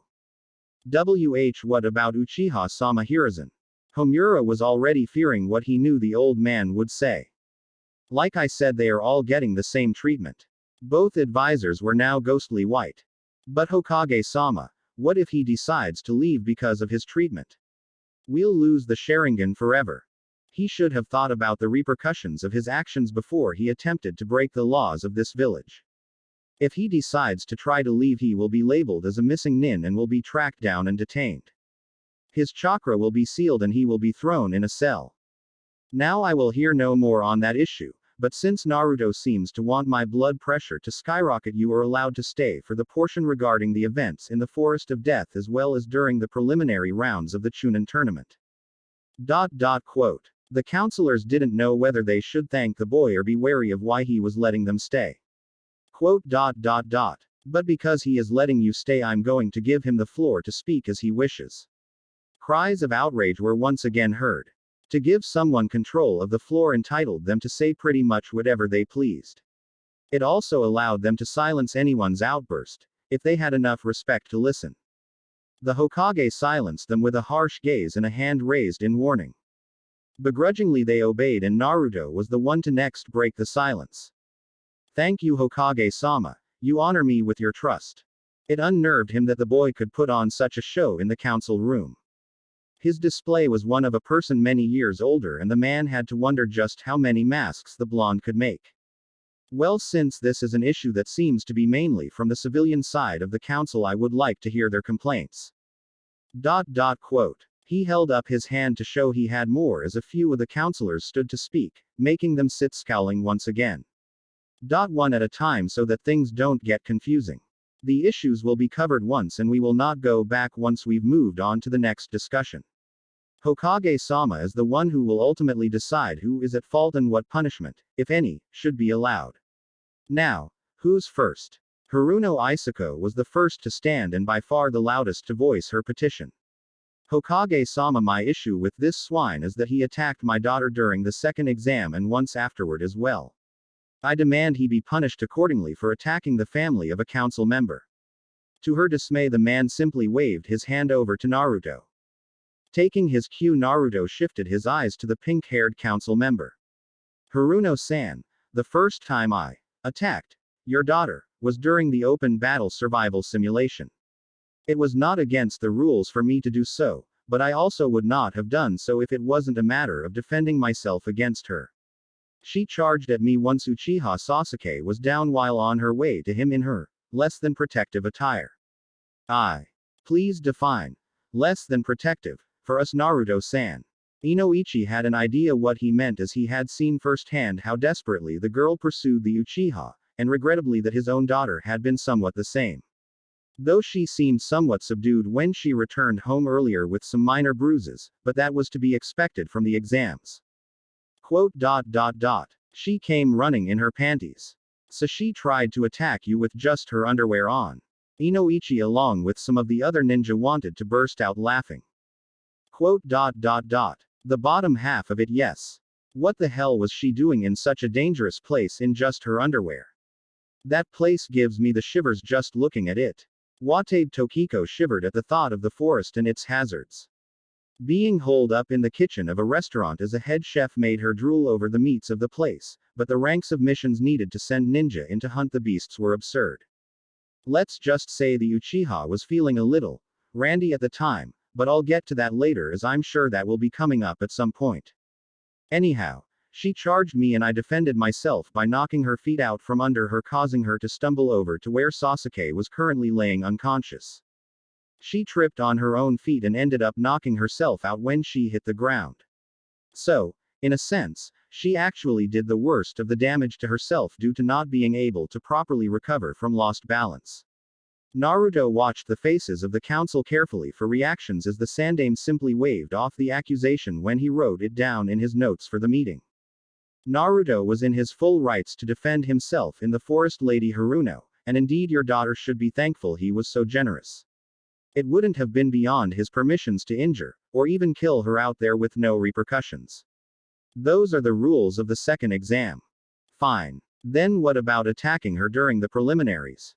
Not only were you not in that match, but you also attacked her after the match was called. The Haruno shrieked, irate that her first complaint did nothing. No, I was not part of that match. Isako smirked as this one was already looking good. But you were also correct in stating the match was already over. Your daughter attempted to attack her opponent Yamanaka Ino after the proctor had already declared her the winner. Due to the brutality of the attack, Tsuchi-kin stepped in to stop. Yes, Kin, not me. I came down afterward to act as another deterrent against further harm. I'm guessing those that made continuing attacks on their opponents was not an issue that was brought up yet. He looked at the Hokage, who confirmed his suspicions. Being as that is the case, you will be hearing more on that action later, I'm sure. While I may not have had to step in when I did, as the proctor would have probably stopped it, I also don't like seeing helpless people getting beaten up in front of me. I know I have seen more than enough of that in my life. Isako looked at the Hokage, but lost hope for help when he addressed her. That is what happened, and frankly she is lucky he stepped in. Had he not, Hayate-san had the go-ahead to step in to stop her, and his methods of restraint have been known to at least require surgery. So now you're going to be every girl's knight in shining armor then? Just what are your intentions, brat? Do you plan to infect all of our women with your impure seed? That was enough for Sarutobi as he got up and walked over to Denbi and jerked the man out of his chair. Marugo-san, I suggest you watch your mouth unless you would like to join that little party at the interrogation unit as well. He narrowed his eyes at the man. Hi Hokage-sama. Hiruzen dropped the man on the ground and walked back to his chair. Naruto eyed Denbi with distaste. No, Marugo-san. I don't plan on anything of the sort. I just plan on doing what is right, and at the time saving one girl from an unjust beating was the right thing to do, or do you disagree? The man seemed to deflate under the harsh glare of not only Naruto but also Inoichi. Well, what about in the infirmary when you attacked her yet again? There are no rules against her visiting patients, are there? The woman shrieked out again. No, Haruno-san, there are not. There is, however, a rule in the ward to not create an unhealthy atmosphere for the injured or sick patients. When your daughter tried to enter the room holding the patients Hinata, Tenten and Ino, she immediately began shrieking, much like you are, about how Yamanaka Ino was the bitch of herself and her Sasuke-kun, and that both of them could do whatever they wanted with her. In order to create a safe and healthy healing environment, I took it upon myself to tap a pressure point on the back of her neck to knock her unconscious so she would no longer disturb those inside. The jibe he made was not missed by the woman as her scowl deepened, but it was once again matched by the two males and surprisingly a bit by Sume. Apparently the word bitch was not a great thing to say about a woman when an Inuzuka woman was present. Not taking her eyes off the Haruno, Sume questioned the boy in a dangerously low voice. Naruto-san, are those the exact words that she used? Do not be mistaken. Naruto grabbed his chin as though thinking. I believe one of the phrases was, that bitch should be happy to be bred by Sasuke-kun. Then there was, bitches like her should crawl around on the floor begging for Sasuke-kun to even acknowledge them. There were a few others as well before I shut her up, but I think you get the point, Inuzuka-san. The woman's eyes had the banshee's mother rooted to her chair. Even though it was her daughter who had actually said the phrases, she as the parent was still responsible for how her daughter acted. I suggest you teach your daughter how to properly act around others. Haruno. Sume was barely able to stave off her anger as she growled out the statement. She sat back in her seat and closed her eyes, but everyone could feel the oppressive aura coming from her, one that was matched by a man not too far away. Inoichi was livid at the girl's actions, though his head was a bit calmer than the Inuzuka heads. I agree with Sume. Your daughter has gone far above and beyond what is allowed for conduct from a ninja, especially a genin. This isn't a game where petty rivalries end with a cat fight in a front lawn, or some hair pulling. We are training these children to fight for their lives, and if things get too heated between them, it could end up much more serious than just a bruised ego. What's wrong with you, Yamanaka-sama? I thought your daughter liked Uchiha-sama. Shouldn't you be happy that she might be getting help to have him? The councilwoman was trying desperately to clear her name with at least one person. No, I have never liked that stuck-up brat. There are far more worthy gentlemen in the village that could have her affections. I can only hope that after this event she can finally get over him and find someone who is actually worth pursuing. Now Kaharu was angry as well. How dare you speak about Uchiha-sama like that? He is the most powerful shinobi of his generation and you act as if he is some common thug. As much as I would like to hear you all squabble over this petty crap, I don't feel like being here all day. I haven't slept since before the preliminaries and I'd like to get the rest of these arguments and accusations out of the way. All mouths that were open now hung in the air as they were brought out of their arguments. Now, I believe that Uchiha Sasuke was our next topic of lack of interest, so whoever has the first issue, please. Naruto sighed a bit, slightly regretting allowing the civilians to stay for this. Not that it would have mattered since those who had spoken were already given permission to be there from the Hokage. Ahem. Although we have already been told that your actions in the forest were legit against the Haruno, we feel that you may have been in danger of being excessive on Sasuke as he is the last of the Uchiha and as such should not be harmed, but rather protected. Add to that, the fact that the assault on him was done while he was about to partake of someone who was willing to bear the next generation of Uchiha is rather unforgivable. Your actions may well have put the Sharingan's future at risk. Homura stayed stately throughout most of the proceedings, so it came as little surprise that he was so calm now. Perhaps I should give my recounting of the events leading up to, during and after the events with your so-called willing women. I warn you, boy, if you leave out any detail or change any fact, you will be punished as we see fit. Naruto just sighed and waved off the empty threat. Hi. Anyhow, my team along with Team 8 had just come upon the clearing where an Odo team was engaging Team 7, 10, and it looked as though the team with Hyuga Neji and Harusada Tenten were looking on since their teammate, Rock Lee, had fallen to the other ninja already. I wasn't able to see Uchiha Sasuke or Inuzuka Kiba at the time we arrived though. I instructed my team and teammate to stay hidden for a while in case we could garner any information on the abilities being used during the coming fight. As we watched Sasuke came out and decimated the sound team, he stopped only when Haruno Sakura grabbed him and begged him to stay with her. By this time the older team had already grabbed their teammate and left. I assume Sasuke took the words as an open invitation as he grabbed Sakura and Yamanaka Ino before headed towards the hollow in the tree that he had apparently been in. He allowed them a moment before continuing. After a few minutes of those in the clearing just staring at where he went, I saw a quick flash of blonde hair from the tree before its owner was pulled back in, after which I heard a loud shriek. It was fairly obvious that whatever was going on inside was not to Ino's liking. Since no one else in the clearing was moving, I jumped from my perch and my comrades followed. While I made my way towards the tree, Sasuke must have seen me coming as he rushed out and engaged me in a fight. After the brief encounter we split and he said something. Oh man, this is the best part. After I accused him of attempting to rape a fellow Konoha nin, he said that the council would praise him for it. To his surprise, some of them actually did look happy and it made his mood darken a bit. Then, he threatened to take the Hokage position by force. Most of the room was now staring at him in disbelief. That is a lovely story, boy. Make sure you tell it to Ibiki when you see him. Kaharu snarled, disgusted that he could make up such a thing. IWASN. T finished. If the threat about the Hokage wasn't enough to shock them, the until now calm boy's outburst definitely made them jump. After he made the claim to take the position of Hokage, he did the unforgivable. He said he was going to rape the women there. All of them. Starting with Hinata-chan. He took a few deep breaths to regain his composure while the information sank in. After he said that, Kiba came back from whatever he was doing and shouted about how he and Sasuke were supposed to take me out together and another thing involving Hinata. Inuzuka-san, I wish to discuss some of your child's actions later. He glared at the still pissed woman without flinching, causing her a little discomfort. She couldn't help but get the feeling that what she had said to Isuko was going to turn around and bite her. Well, if the Uchiha wants my daughter so bad, then I will give her to him. I will write up a marriage proposal for them this afternoon. It was the first time Naruto saw Hiashi anything close to happy. Too bad for him.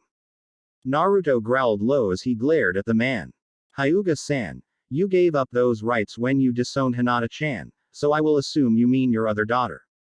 HMPH. I'll just repeal the decision to disown her and then marry her off. Two goals accomplished at once. A connection with the Uchiha clan and getting the Byakugan back under full control. Hiashi-san, it isn't that easy. Since you have disowned Hinata, you are not entitled to simply take her back. The decision of whether it is in her best interest as a ninja to return to the Hyuga is made from a vote of the Ninja Council, but before that can even happen, the child in question must agree to such a request. Sarutobi was glad he started brushing up on the laws most closely relating to recent events in his spare time. Having a genin know more than you about your own village's rules was a bit embarrassing, especially of someone nicknamed the Professor. Hokage-sama is correct, and before you get any thoughts of persuading her, Hinata is no longer the shy, timid girl you instilled fear into, but a more confidant young woman. I can tell you now that she will never agree to go back to the Hyuga since she is happier away from them than she ever was with them. Naruto smirked at the Hokage, silently thanking him for being the first to interject. Hiashi just narrowed his eyes and sat back in his chair. Now, to continue, Sasuke decided he no longer needed Kiba, so he tossed him aside as we re-engaged. After beating him into unconsciousness, I headed towards the hollow to check on Sakura and Ino, which was when Sakura decided to attack me and I defended. That aside, I entered the hollow and was immediately embraced by Ino-san.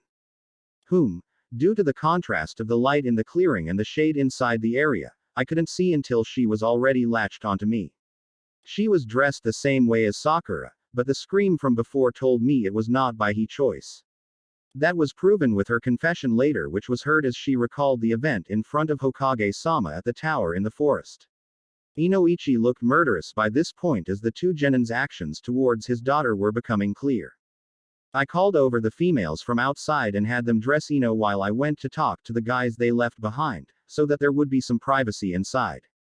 Once teams 8, Ten and Elvin were good to go. We left for the tower. Naruto decided to quell imminent outburst a little before it came. If you think I am lying about any part, you are welcome to bring in and question any one of those that were present for the fights, but you will have to do so in front of the council, as it is the only way to ensure that they are not swayed in what they say due to outside influence.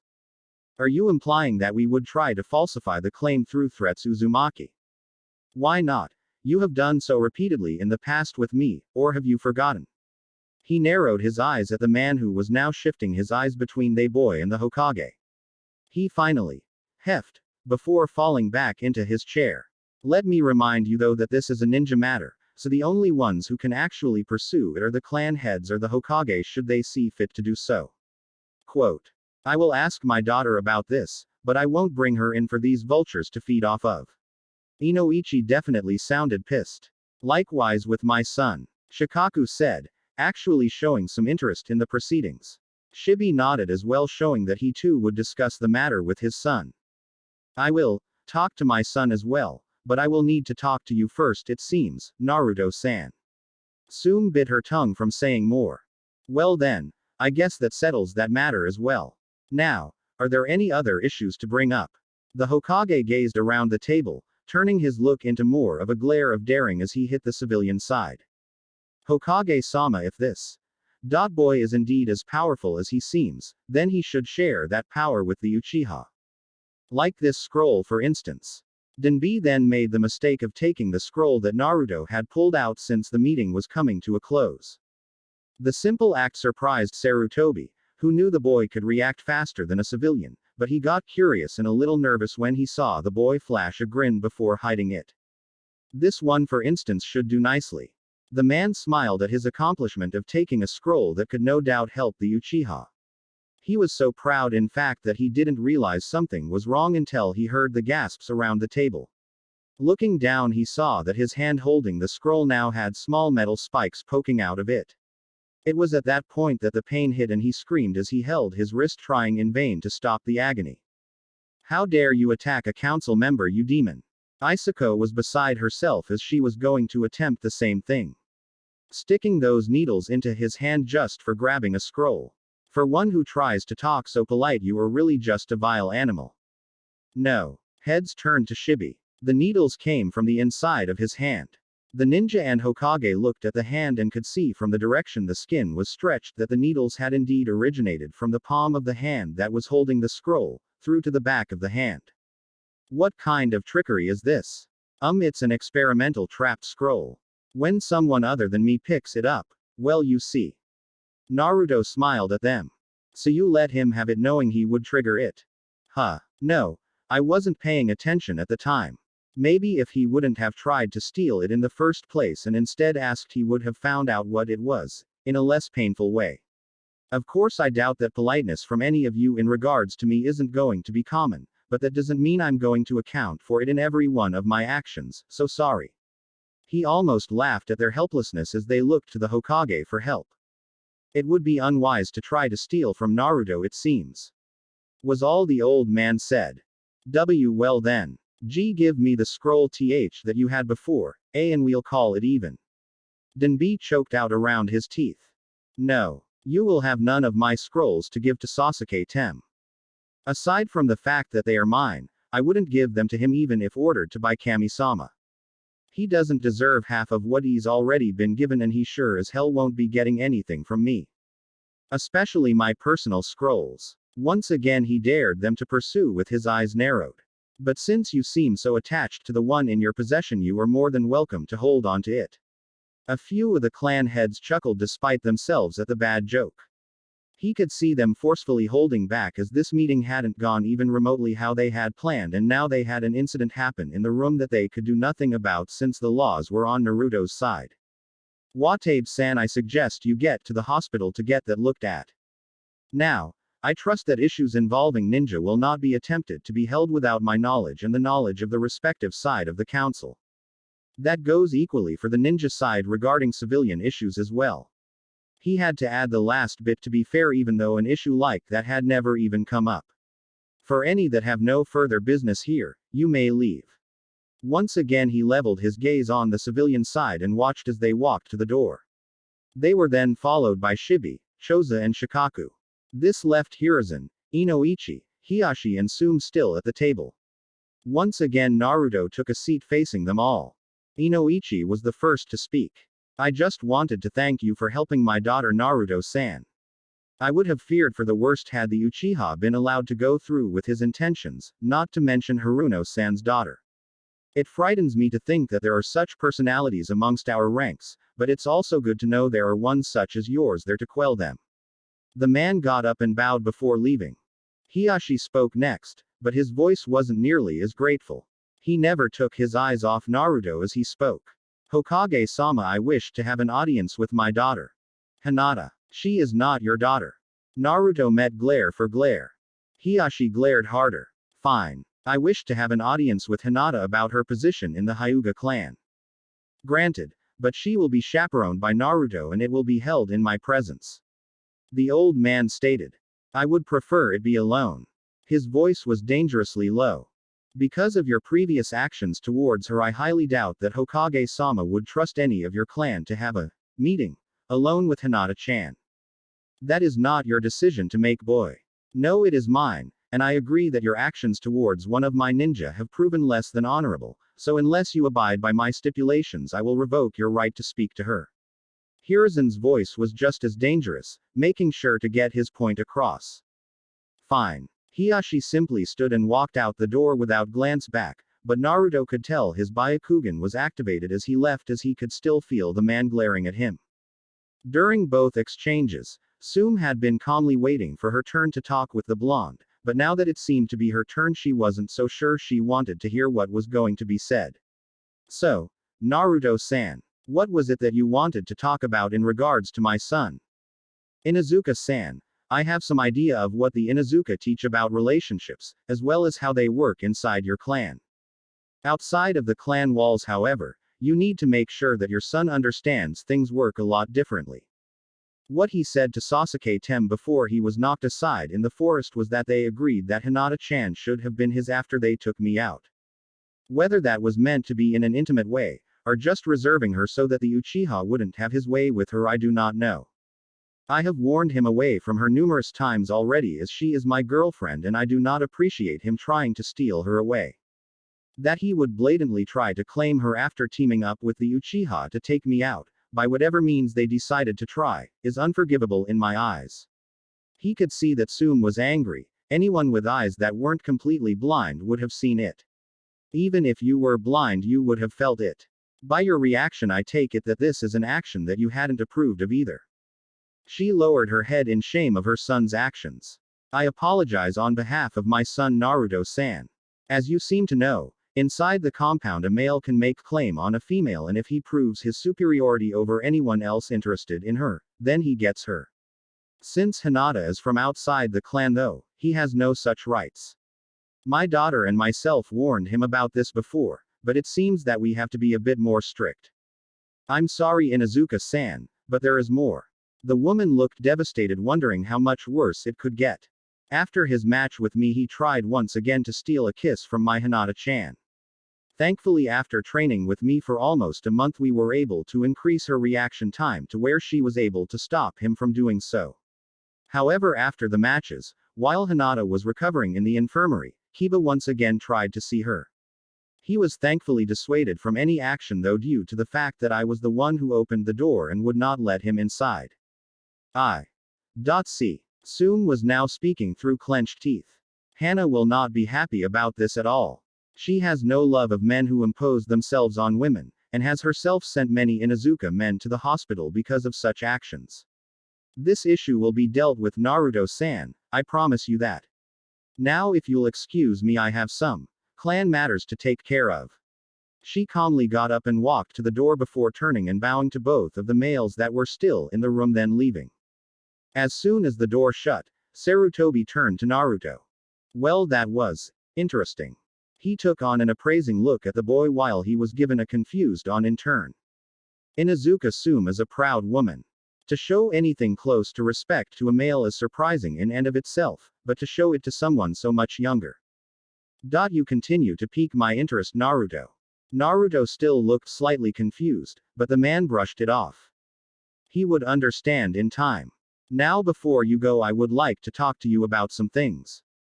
First, I have arranged for you to see the one with the cursed seal. She agreed to be seen tomorrow for an hour. It's not much time, I know, but due to recent events she is a bit busy. With any luck you can find something useful and seal it a bit better than we have with both her and the Uchiha. Second, I have assigned Ebisu to train you. He is the caretaker of my grandson and an elite jonin. Hopefully he'll be able to help you train a bit until the finals. I don't think I need any help with the finals, Gigi-san, but if he's able to find anything to teach me, I am more than happy to gain any new skills available. Quote. Just don't start lusting for power, Naruto-kun, please. I don't think I could take another Orochimaru running around. Gigi-san, my power is to protect those precious to me. If I ever get too power hungry, remind me of that and I will gladly take myself out of commission if necessary. Let's hope that we never come to that point. Lastly, I would like to know how you came about that scroll you were reading earlier. Naruto smiled at the old man mischievously. Sorry, Gigi-san. Family secret. You understand, I'm sure.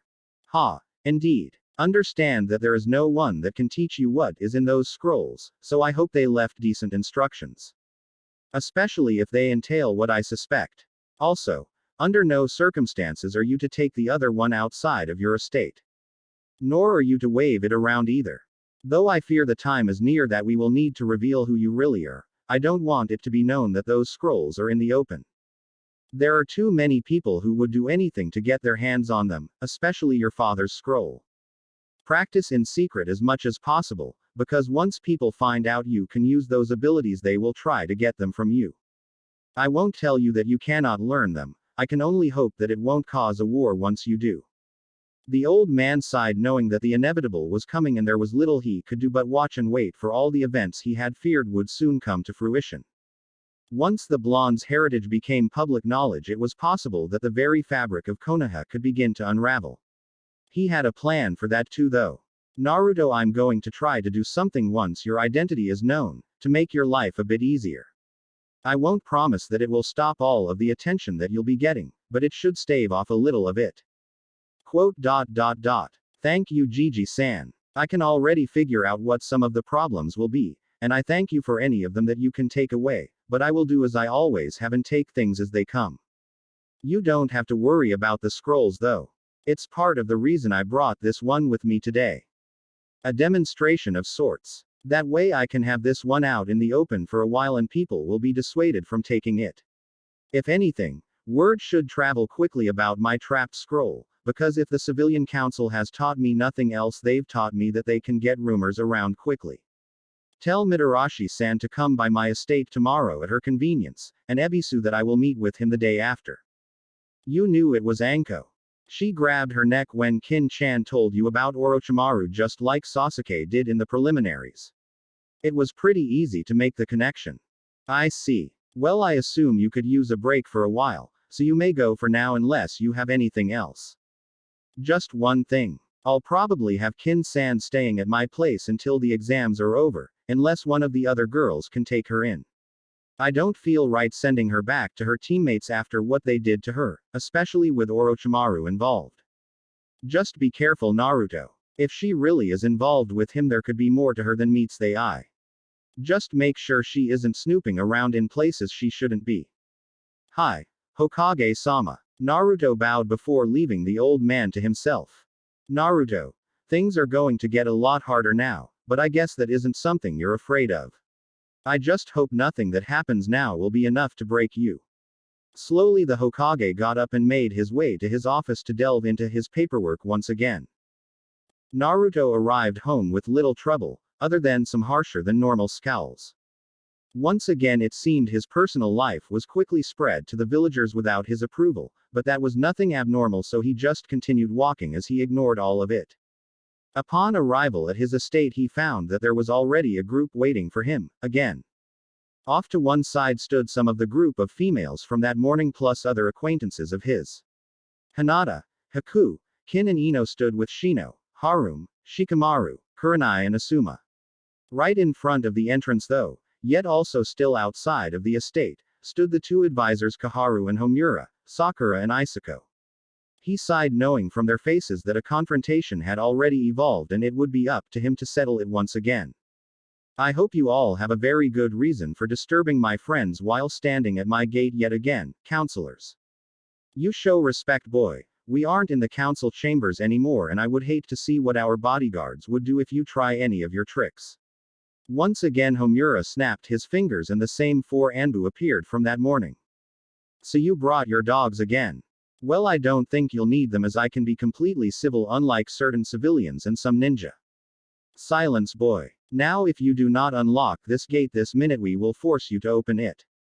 The Haruno's voice was beginning to grate on his nerves. Furthermore, you will cease your relations with the people present so they will be free to serve better purposes, and be able to be properly taken care of. You're talking about the Tem again. That's Uchiha-sama, brat.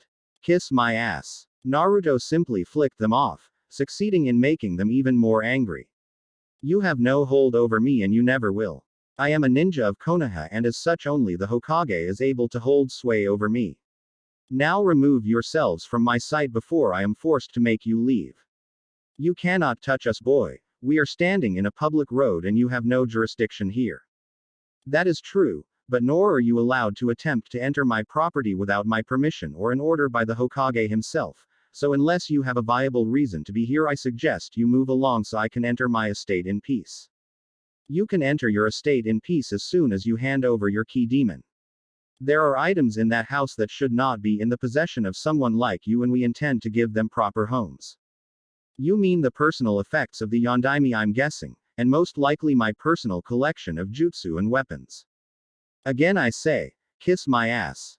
Those items either came with the house or were acquired by me through legal means. If you have a problem with that, I would say take it up with the Sandame, but you aren't exactly on his good side right now, so I guess you're kind of screwed. Now get out of my way or I will be forced to move you out of my way. Naruto's foul mood from seeing the counselors so often was quickly beginning to worsen. Haku and Hinata were the first to spot it from being around him so often, followed by Kurenai, Harem and Shino. Ino and Kin seemed a bit wary of him, but Asuma looked oblivious to the danger while amazed that a genin was taking on 3 of the council. Is that a threat, boy? You would even go so far when there are 4 Anbu standing in the way. I make no threats, Haruno-san. That's Haruno-sama, you baka. Show respect to my mother. Shut up, Pinky. Kin stepped forward menacingly. Silence, whore. You aren't even from this village. Isuko's mouth immediately snapped shut when they started feeling the killing intent rolling off Naruto. Stay back, you demon. If you attack us, you will be executed immediately. Anbu. Restrain him before he has a chance. The 4 Anbu moved forward like trained puppies, but were stopped halfway when 2 people moved between them and their target. I'm not sure exactly what the problem is here, but Naruto-san has made no move to injure anyone, so if you touch him we will be forced to take action. Asuma stood holding his trench knives out to his sides with Kurenai beside him, who was already working hand seals in preparation for a genjutsu. You dare raise your hands to the council? Anbu, take them into custody. Homura ordered, and the Anbu moved once again. No one move. Suddenly the whole area was surrounded by 2 full Anbu squads and the head interrogator Morino Ibiki. Good, more of you. Quickly detain these 3, and while you're at it search the boy and give us the key he holds. Kaharu shouted to them. Ibiki stepped forward and the 2 Jonin moved between, but stopped when Naruto took hold of their arms. Ibiki-san. I trust you've found something worth bringing so many guests to my gate this afternoon. So, how many squealed and how long did it take? The evil grin was matched only by Ibiki as the rest took an uncertain step out of the line of sight of the 2. Hey. They squealed all right, and it only took minutes before the first one broke. Naruto looked a little upset at that. You think you could have done it faster? Naruto grinned and scratched his head. No. I was just wondering what methods you used, and how well my own would have fared against them. Quote. You know how to torture people. I learned from the very best in Konoha.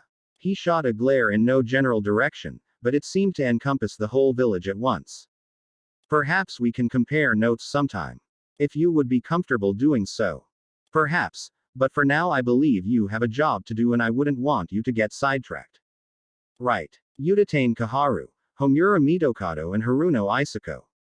You are all under arrest for multiple infractions including but not limited to the corruption and willful degradation of the ninja system of a hidden village, embezzlement of funds that did not rightly belong to you, attempted theft of the personal effects of a registered ninja, misrepresentation of your status, abuse of the powers given to you, using underhanded means to attain and or keep your positions in the Council of Konoha no Sato, and willful endangerment of the village's safety as a whole. Come peacefully now or we will be forced to restrain you. The councillors' mouths dropped further with each accusation they heard, but at the same time they flinched. As for you four Anbu, you will be detained and questioned as to your standing orders as well as whom those orders come from. At the very least you will be doubted of your loyalty and we will seek measures for you to prove that you are indeed true Konoha ninja. Why you cannot do this? We are council members. You have no right. Isako yelled at the scarred man. Mommy, what's happening? Why do they want to take you away? You didn't do any of that, did you? Sakura was in tears as the Anbu got closer. Haruno-san, we have every right. Ibiki held up a signed paper with the Hokage's signature and stamp on it, making the advisors pale. This is an outrage. A piece of paper signed by that old bastard isn't enough to put us away. We are the council and you will obey us. Naruto walked over to the pink-haired woman as he reached into his pouch and brought out a slip of paper. Do you know what this is, Isako-san? He waved the paper right in front of her nose. Dangling it like a tempting treat waved in front of a dog. I have no time for your tricks, you moronic, evil, little demon bast. Thud. And just like the dog with the treat, she snatched it out of his hand without thinking. Naruto just shook his head and sighed. She didn't learn anything from this morning's lesson. Never grab for anything if you don't know what it is. Naruto baka. What did you do to my mother? I'll kill you. Shut up, you little Uchiha slut. I never told her to take the tag, she did that on her own. Besides, she's only asleep, so go chase your precious emo around town or something. Oh wait, you can't because he tried to break into my house and steal my things, earning himself a nice little trip to the interrogation unit. He sneered at her before moving over to his friends. This isn't over yet, boy. Kaharu yelled at his back as her hands were being tied. Yes, Udatane-san, I think it is. Sorry for the extra baggage, Ibiki-san, but I think she'll be less of a hassle if you take her that way. Oh, and a little tip. I guarantee she's a screamer, so you may want to get some decent earplugs. The man just chuckled and nodded his head as he left with his new captives, leaving Naruto's friends and a tearful Sakura standing in the street. How could you do that, Naruto baka? What did my mother ever do to you to deserve such a thing? You really are a demon, aren't you? You're evil and vile and a demon. Before she knew he'd moved, Naruto was at her side with a katana at her throat. You know nothing of demons, Sakura-chan. Compared to that woman you call mother, I am a saint. Now I suggest you run along home and tell your father that he'll be sleeping alone in his bed for a while. Not that he'd notice. He didn't notice back then, even through the screams. Quote. Just as quickly as he was there, he was gone and already unlocking the gate. He stood there holding it open for a few minutes before his friends realized what he was waiting for and darted inside. As Asuma passed, though, Naruto put a firm hand on his chest. Asuma-san. I thank you for helping me, but I do not know you well. I will let you in, but if I find you anywhere you shouldn't be, don't think I would hesitate to make this the worst day of your life. The sheer coldness of the boy's voice was enough to send a shiver down the spines of those who had heard the statement. As long as you play by the rules, though, I will trust you since you are Ino, Shikamaru and Choji's sensei. Do not betray my trust. I am in no mood to deal with such things today. Hi. Naruto-san. When the hand lowered, he cautiously sidestepped the boy and entered the estate. He had only been there once when he was younger, when his father, the Sandaime, had brought him to see the Yondaime. He had to admit it looked nice for not being tended to for so long. You've cleaned it up well. Yondaime-sama would have been proud. Not to mention those seals you keep showing off.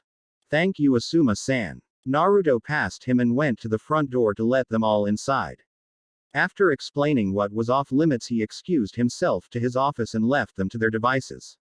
He's interesting, I'll give you that much, Kurenai, but something feels off about him.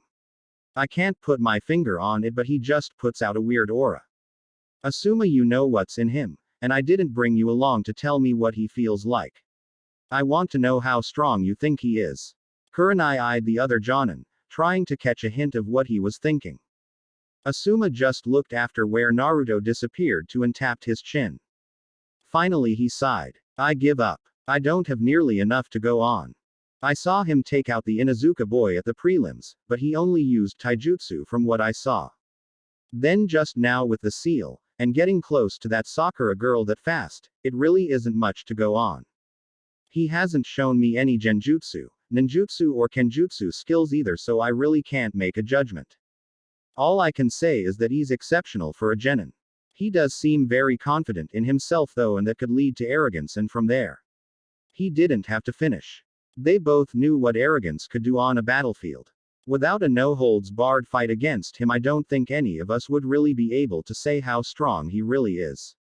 Hell, for all I know, he could be the next Itachi and be able to kick your ass and mine at the same time. Quote. Well, he's already halfway there. When Asuma turned to her with the obvious question in his eyes, she sighed. Naruto helped prepare my team for the exams, Asuma. He's helped them more than I thought was possible in such a short amount of time. Hinata is at least 3 times as strong as she was. She's still a little shy, but she won't back down from a fight. Hell, they made a variation of the Juken just to fit the way she moves. He taught Shino how to use trap tags along with his bugs to have more utility without having to use chakra, and Harem, he taught her the basics of 2 weapons as well as some jutsu for mid-range fighting. Then there was me. She really didn't want to admit the next part, but she had to get him to understand her view. The first day my team brought me to him so he would have my approval to train them, something he requested that they do. I dueled him. And lost. I don't know how my genjutsu were so ineffective, but he basically shrugged them off like they were nothing. Then he used his speed to get in my guard, and, well, I'm not a close-range fighter, or rather I wasn't. She hung her head a bit at the admittance of her defeat. Wait. You lost to a genin. A preteen genin. Oh man, that's a good one. He smiled at her, but took a step back when she glared at him. Yo, you're serious? He beat you, the Ice Queen of Konoha, that all the suitors that chased her were forced to run away with their tails between their legs. Did you tell him your deal? Yes, and thankfully he spared me the embarrassment and declined that offer. It doesn't make it hurt any less though. But thanks to him I am a bit better with close-range fighting with the kodachi he gave me, and a little stronger at mid to long-range deterrence with a wrist-mounted Senbon launcher. That one's kept quite a few chunin away after some close calls with their prized possessions, I must say. She smiled as Asuma shifted a little uncomfortably. It's a little unnerving though, that someone his age could teach a jonin like me new tricks. Not that I'm not happy or grateful for it. I'm proud to say that I'm no longer just a genjutsu user, but can also hold my own against some basic close-range attacks. I'm no swordsman of the mist, but anything helps more than standard kunai play if someone manages to get close. Yeah, I can definitely see the advantage there. But man, training a genin team and their sensei while still a genin himself, maybe I wasn't so far off comparing him to Itachi. One word of advice: never underestimate him, ever. Chapter 16. A Troubled Mind. Well, anyway, the time has come. Love it or hate it, the worst scene is here. I won't ask for forgiveness, but I felt it was necessary to have it in the story to justify certain things that people seem to like to do in harem stories, that I won't be doing in mine. There is a large warning with instructions on how to skip the actual scene. After the break there is a very short summary just to give everyone an idea of what happened without getting graphic. For those of you that do choose to read that scene, I warn you now, it is very brutal. Don't read it if you think it may ruin the story for you. This should be the darkest it gets for a long time. As the jonin talked, their students and the other residents of the house split up into 2 groups. Ino dragged Hinata, Haku and Kin away while the rest went to the backyard so Harem and Shino could show their training area for the past month to Choji and Shikamaru. Haku and Hinata were a little confused as to what could be so important that they had to use a bedroom to talk, but they were soon put on their guard with the first words that came from Ino's mouth when the door was shut as she looked them dead in the eyes. How many are you willing to share him with? What? I'm not going to beat around the bush here. I want to be with Naruto-kun too, and I'm sure we all know that Kin would bone him if she ever found him vulnerable. The Oto Nin blushed, but didn't deny anything. Also, I'm pretty sure Tenten is infatuated by him. She seems to have a thing for romantic talk. I'm willing to bet there will be others too with his charm and protect all attitude, so I want to know how many you are willing to share with, and don't say none because you are already getting the two in this room whether you like it or not. Don't you think we should talk about this with Naruto-kun? Hinata looked on the verge of tears at Ino's commanding tone. Yeah, I mean he may not want to spread himself out too thin. He is only one guy. Even Haku was looking nervous. I don't care if Naruto-sama accepts me or not.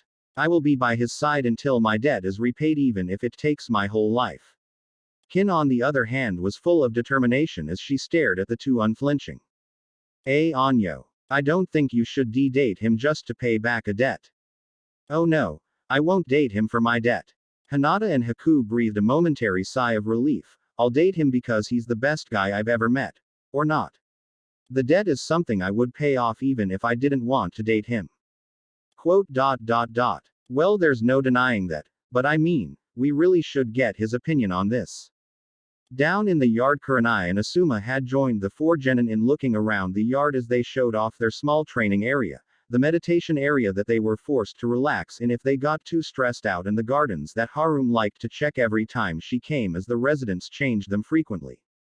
So you got stronger in this little area. Asuma looked around the area wondering just how much they could really train. You wouldn't believe how little space you actually need to train if you know how to use it. Naruto-san taught us that. It was how he was able to get strong without anyone knowing. Shino told him flatly. Even so, how do you practice jutsu, or spar? Asuma-san, Naruto-san only shows us how to use jutsu. It's up to us to practice it here to the point that it becomes dangerous to his property. Then if we want to further practice it we have to do so on our own where we can find a place to do so. Because of the control exercises he made us do, by the time he started teaching us jutsu we pretty much just used the bare minimum to get a reaction from the jutsu, then gradually put in more chakra to get a feel for it. When we would go to practice on our own it only really took just putting more chakra into it to really do anything flashy, so we would only need to do it outside of the estate a couple times. Harem explained. Shino picked up again when she was finished. We only had time to learn a couple jutsu, or in my case a handful of trapping methods. Kurenai looked around but couldn't find Asuma's two students. Asuma-san, where are your genin at? Oh, they probably wandered off to slack off somewhere. The man said as he lit a cigarette. They are in the meditation area, watching clouds. See, Shino knows exactly where they are. Typical of those two though.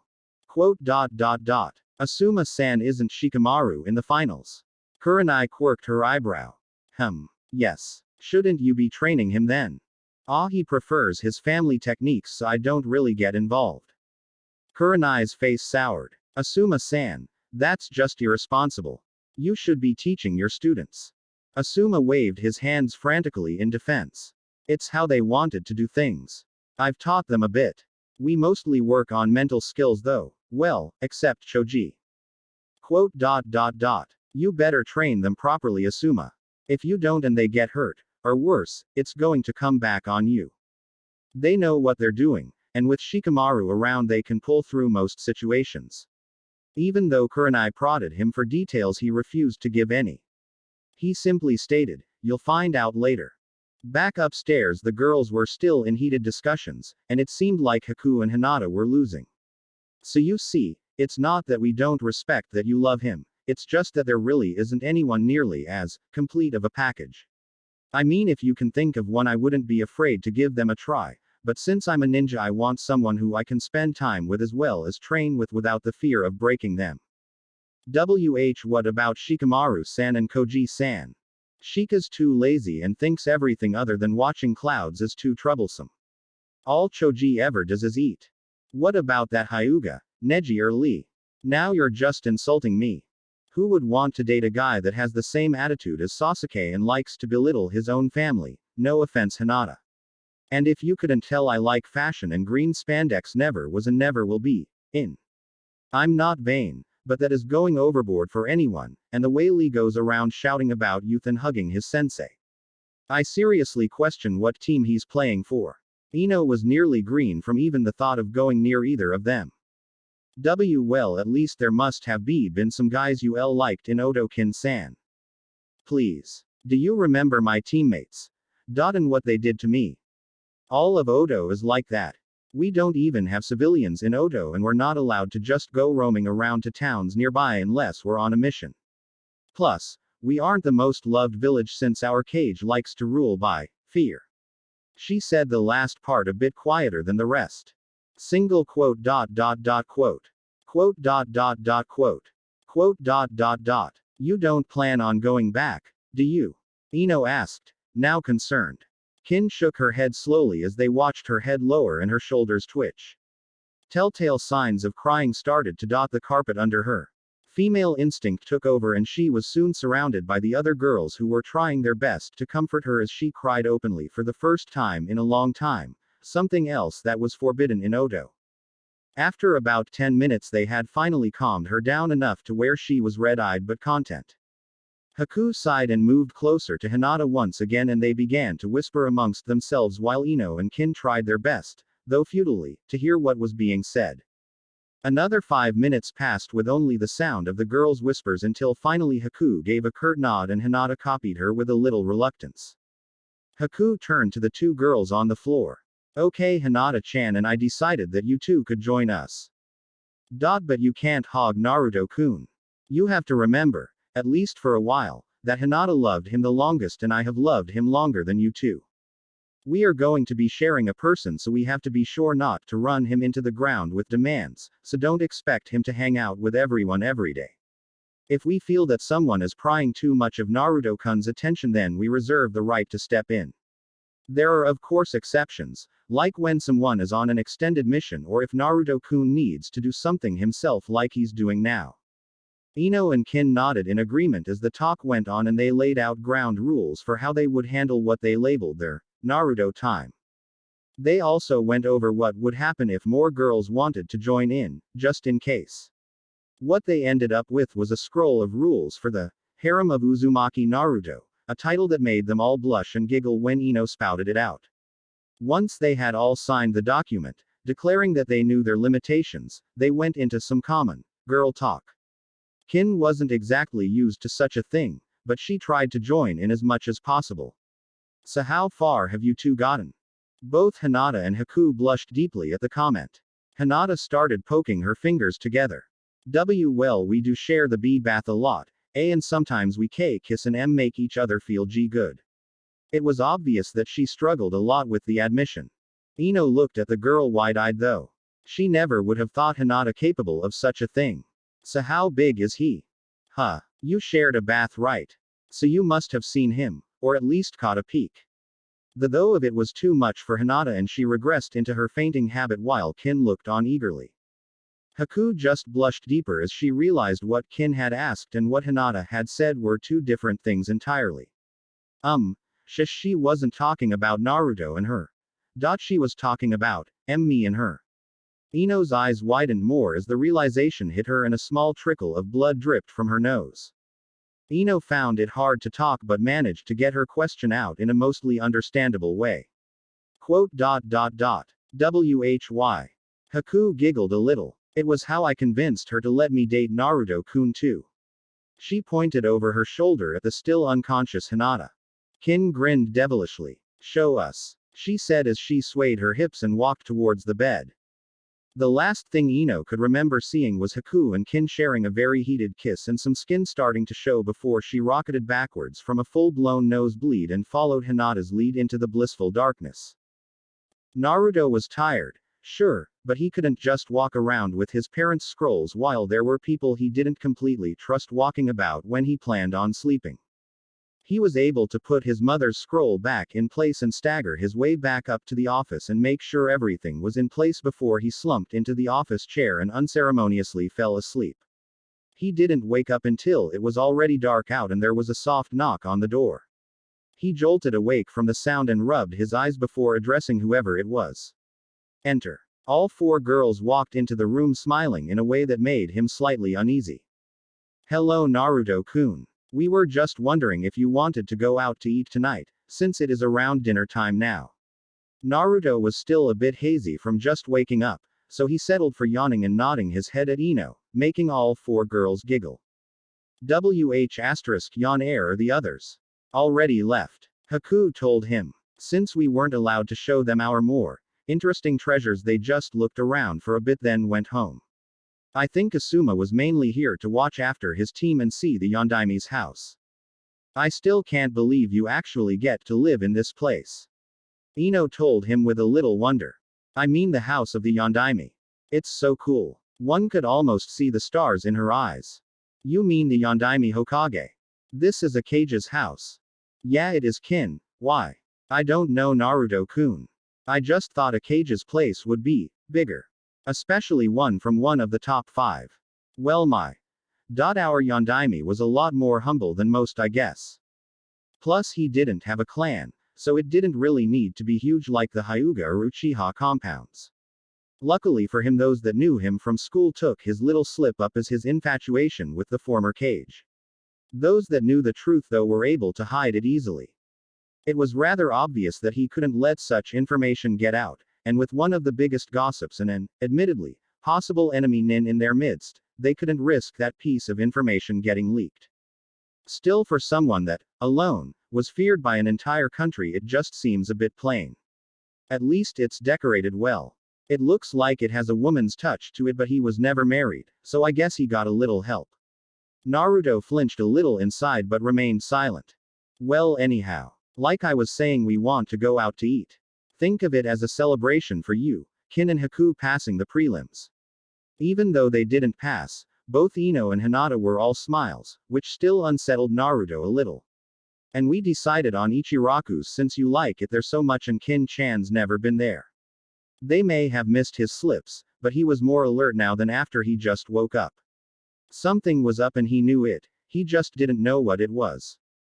Oh okay. Let me just go shower and change and I'll meet you in the living room.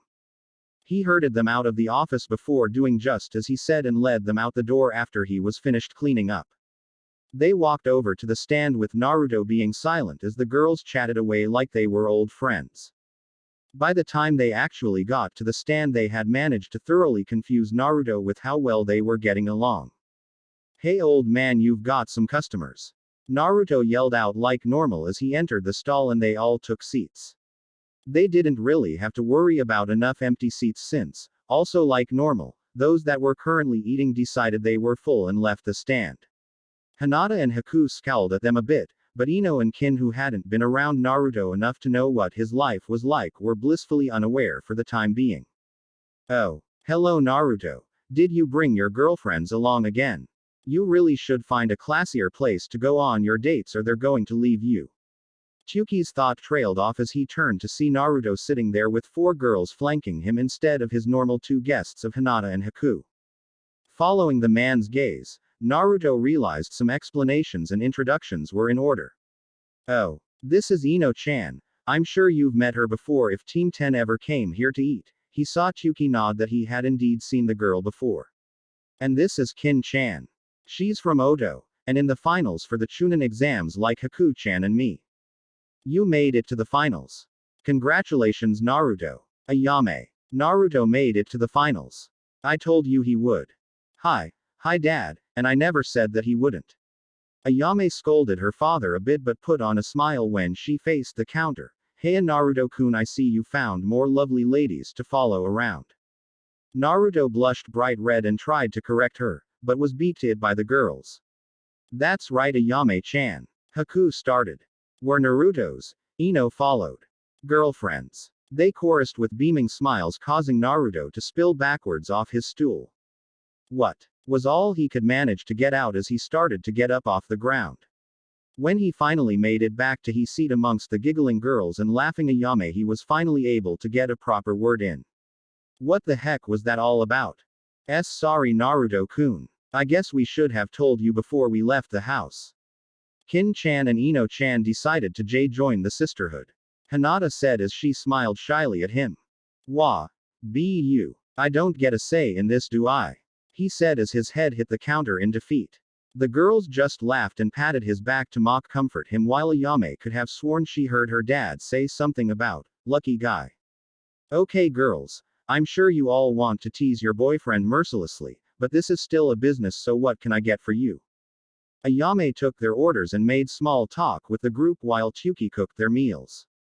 As they ate, no one else attempted to enter the stall with Naruto there, or those that did would come in laughing, then see him sitting there and quickly walk away scowling.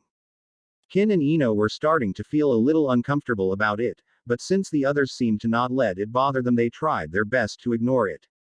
Instead, they concentrated on talking about the events in the forest and during the prelims. They skipped, or only hinted at, a lot of the worst experiences, but Tsuki and Ayame still picked up enough to declare their stand Uchiha and Haruno free for as long as they ran it. That made Naruto laugh and thank them with a smile. While the girls finished up, Tsuki nudged Naruto and took him to the other end of the counter before whispering to him. I don't know how you did it, and I don't really mind, but I hope you're taking precautions. I don't think it would be a good idea for someone in your shoes to have an accident. He almost punched the boy when all he got was a confused look. Birth control baka. Don't go getting one of those girls knocked up before they even have a chance to live. Tei Tsuki-san. What do you take me for? I'm not ready for something like that. For Kami-sama's sake were barely teenagers. Naruto was frantic as he waved his arms around, causing the ladies to glance at them accusingly before Tsuki grabbed the boy and pulled him down conspiratorially. Okay. Just be quiet. Listen, I don't really care if you do those things. I have been around ninja a long time and I know they tend to start early because of their limited lifespan. Just make sure that if you do go that far that you use some kind of protection. A jutsu, medication, hell, use a rubber like the rest of us, whatever. Just don't ruin a girl's life just so you can feel good, got it? Tsuki looked at Naruto in nothing but dead seriousness. Tsuki-san, do you really think I would treat a girl with anything but respect? You and Ayame Nekan already beat that into me for life. I don't think I could do anything bad to them without it haunting me for life.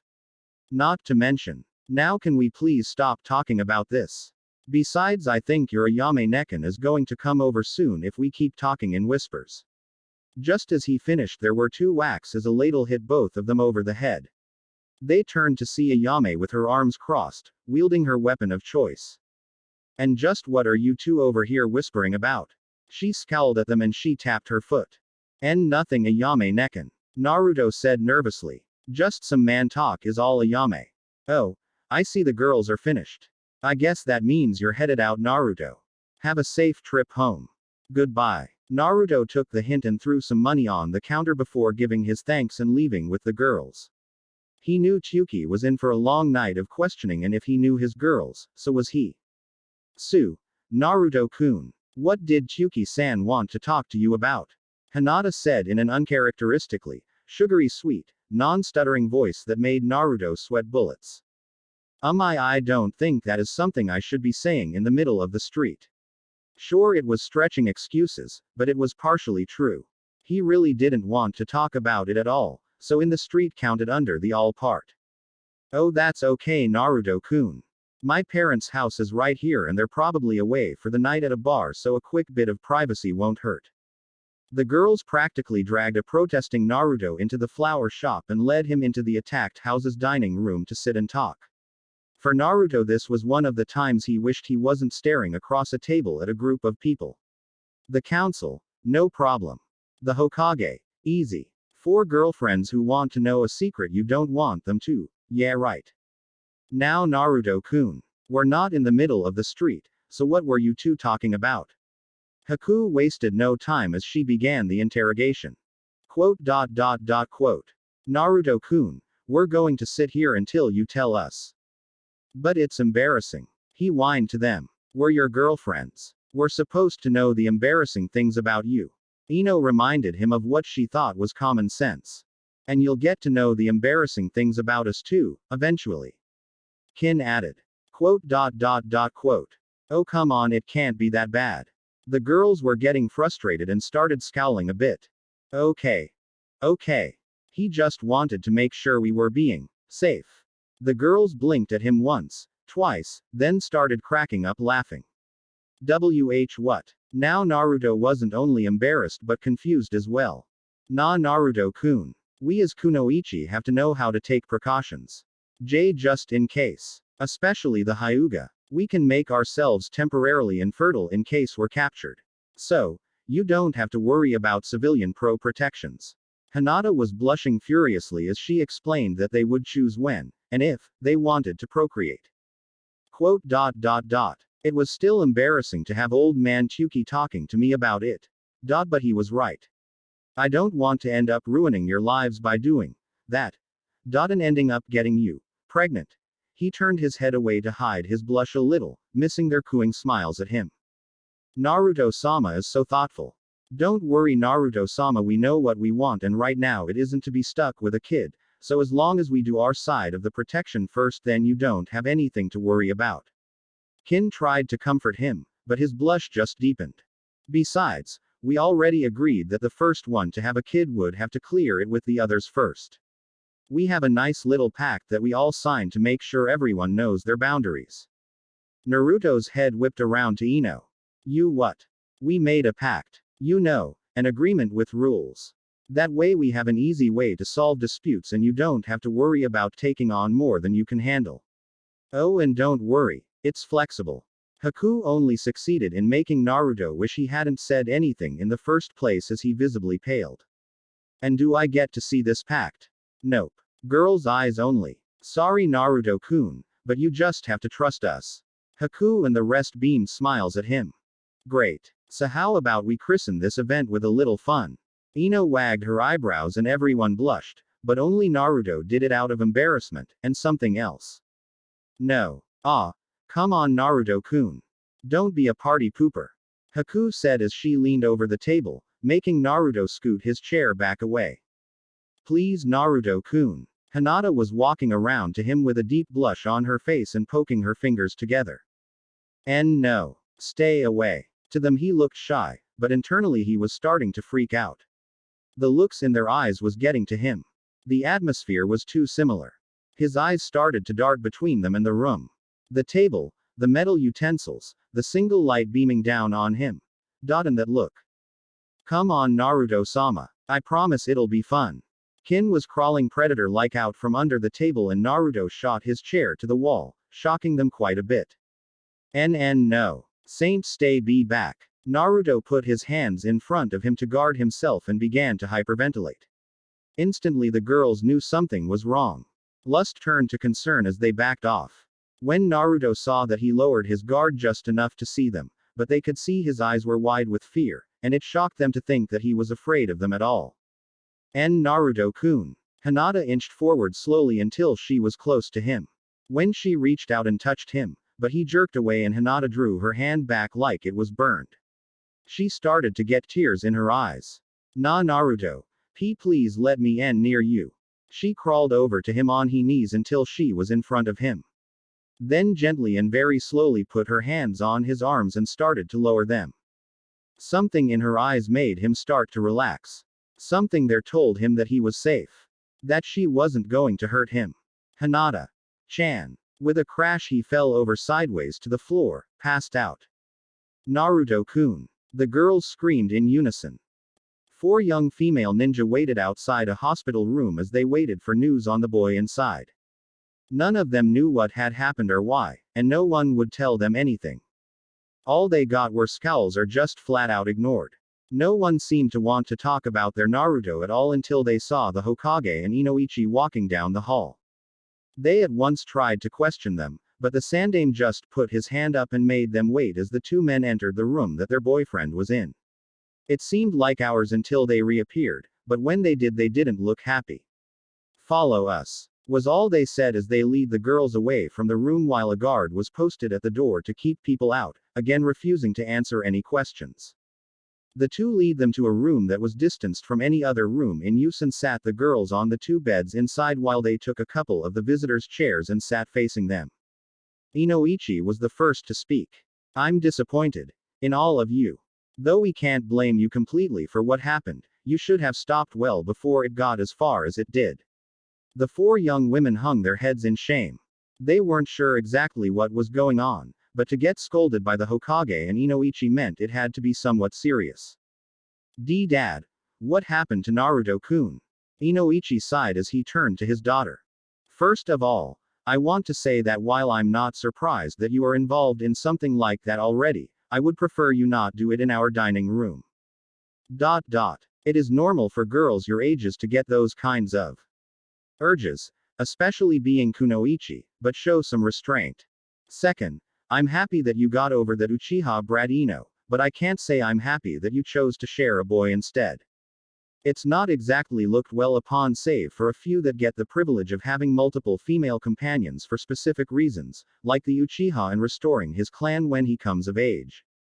Just please use protection as I doubt Naruto wants to be a father so early in life, and I don't want to see any of you ruin yours by bearing a child so young.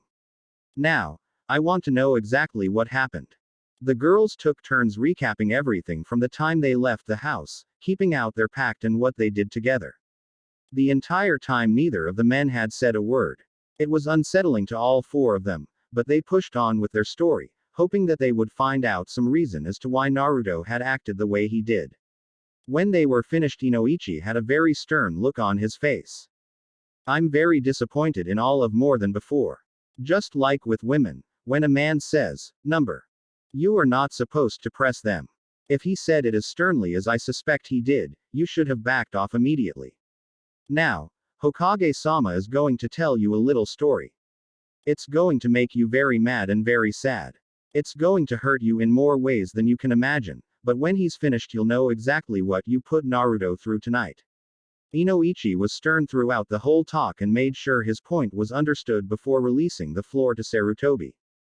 The old man was silent for a moment as he gathered his memories and thought of how to convey them without being too graphic. He sighed knowing this was going to mentally scar them for a while no matter how he tried to sugarcoat it, so he decided to just get it over with. Girls. Some of you may already know, others I'm certain do not, but Naruto was beaten quite frequently in his pre-academy years and even up through the academy.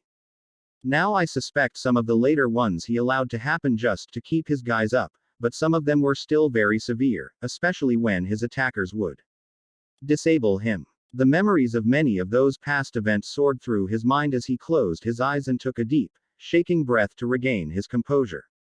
The action was not lost on the girls as they shifted uncomfortably from its implications as well as the information they had just learned.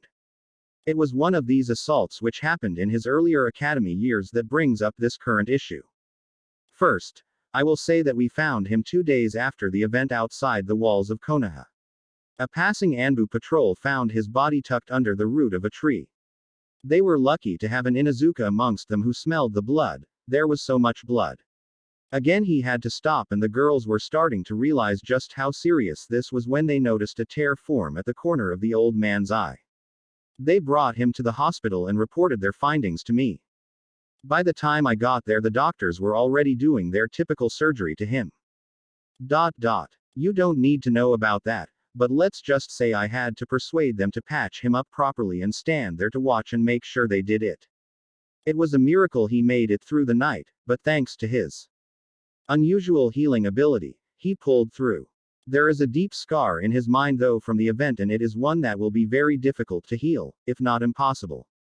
Ino, your father has tried numerous methods of his, but the memory is too strong for him to block. That should give you an idea of the mental trauma. Ino gasped. For her father to not be able to help with a mental issue was unheard of. This was the first time that she could recall ever hearing of such a thing. Both her and Hinata, though, began to search their memories and were surprisingly able to pinpoint when this probably happened. It wasn't strange for Naruto to be out of class for multiple days at a time then come back grinning like an idiot. They could only recall one time that he was gone for a whole week, and when he came back he was far more subdued than normal. When he had entered the classroom he didn't even shout or respond to any insults that were sent at him. He just walked to his seat and put his head down. Now I will tell you what I know of what happened from what Inoichi has told me, and my own knowledge from what Naruto was able to tell me. Warning. The following is a scene of rape and extreme violence. Hash hash hash. Hash hash hash. If you don't desire to read such a thing, scroll to the next of hash hash hash. Hash hash hash. These spacers are used the find feature to search for hash hash hash. Hash hash hash. Scene end hash hash hash. Asterisk asterisk asterisk flashback asterisk asterisk. Naruto had just left the academy for the day. They had started training with their kunai and he hadn't done too well, so it came as no surprise that he wasn't paying attention. As he entered the slums area of Konoha, he caught sight of movement from the alley to his right, but it was too late as the club came down and hit him over the head. He fell to the ground in a daze and couldn't do much but groan as the person, or people, he couldn't tell the number because his eyes were closed from the blood leaking down his face and the pain. He was able to make out a woman's voice though as he was dragged down the alley and into the back of a house. They went right down into the cellar of the building, not seeming to care as he bounced off each stair on the way as he mumbled in a daze. He was soon tied tightly to a low, cross-like table made of thick beams. "Let's see you get out of that, demon." As soon as the woman spoke he cringed. What do you want from me? I didn't do anything." Naruto began to sob and plead, but the woman just scoffed as she turned on a light right over him, temporarily blinding him as he tried to open his eyes. The blood from his head was already drying and threatened to seal them shut, but he forced them open again and instantly wished he hadn't. Off to the side of the table he was laying on was another table that held various tools on it. Everything from hammers and stakes to knives and pliers. "Now, first you are going to give me something, and if you do well I will give you a reward." The woman went over to the table and he was able to glimpse her features for a second, instantly knowing who she was. What she had planned for him though was still unknown to him. She picked up a knife at random and walked back over to him. She traced the knife around his face then down his shirt to his pants before stabbing into the wood by his leg. She ripped down his pants, exposing him to the room as he shivered in fear of what she might have planned. Please don't hurt me. I've been good. I don't want to hurt again." Tears rolled out of his eyes, mixing with the crust of the blood on his face and dripping to the floor. Had he been anyone else it probably could have melted the coldest of hearts. Unfortunately he was himself. "Oh, don't worry, demon. You're not going to hurt. Yet. First you're going to feel good. You should feel lucky that you're getting this treatment at such a young age." Quote. She grabbed him roughly and began to stroke. He cried out that it hurt, but she didn't listen and soon his body reacted despite her rough treatment. Not bad for a child. I suppose all demons have tools like this though. All the better to seduce women with, right? Well, don't worry. You see, I heard a story recently that bloodlines were formed when a demon came into contact with a human and the bloods mixed when they bred. So, now you and I are going to create a new bloodline together. That's right. I'm going to have your child monster. Doesn't that make you happy? His whimpering was getting louder as she began to remove pieces of her clothing. Her intentions were now all too painfully obvious to him, but despite his want to flee he was bound tightly and had no choice in the matter. When she had her bottom half exposed she straddled over him and lowered herself. She wouldn't give him the privilege of seeing her in all of her glory. Naruto tried to will the sensations away, but all he could do was cry harder when his body wouldn't listen. "Shut up, beast. You should be happy to spread your seed. Stop acting like you hate this because I'm sure I hate it a hell of a lot more than you, but to make my family strong I will bear this burden alone. Don't worry though, if I have some sort of misfit, or another demon, I will slay it so your kind doesn't infest this world." Her actions went on for hours until she was satisfied that if he could get her pregnant, then there was enough of him in her to do so. Now to make sure that no one else can get a bloodline from you, demon. She dismounted from her perch and went over to the table of tools. Then the torture began. It started with the normal things. Beating, stabbing and slicing, but then he began to find out what the other tools were for. The hammer she used to start breaking his bones since she was too weak to do it with her hands. The stakes were pounded into his joints so that he couldn't move without extreme pain. Pliers were used to break and twist his fingers, digit by digit. Through the whole ordeal he was screaming for her to stop. Pleading that she not kill him 1 minute and wishing she would the next. Finally she seemed to get tired of the mess she was making and instead pulled the knife out once more. Don't worry, demon. I won't kill you. No, then we wouldn't be able to have any more fun with you. Instead I'm going to make it so you can't do this to anyone ever again.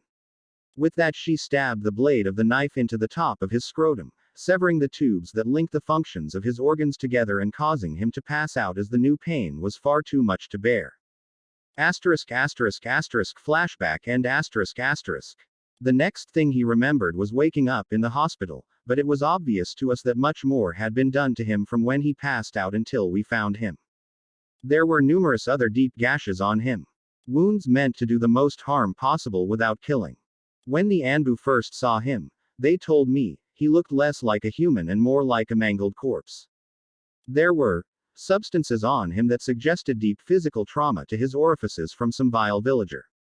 Or possibly multiple. When I first saw him in his hospital bed he had been poorly cleaned and even more poorly treated.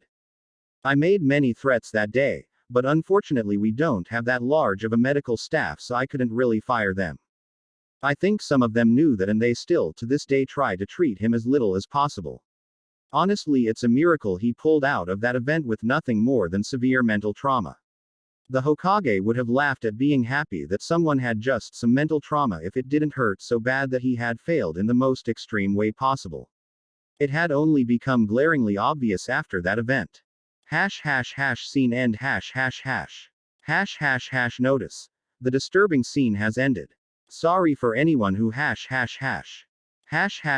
was left greatly disturbed by that portion, but this is the reason Naruto won't be screwing everything that walks. For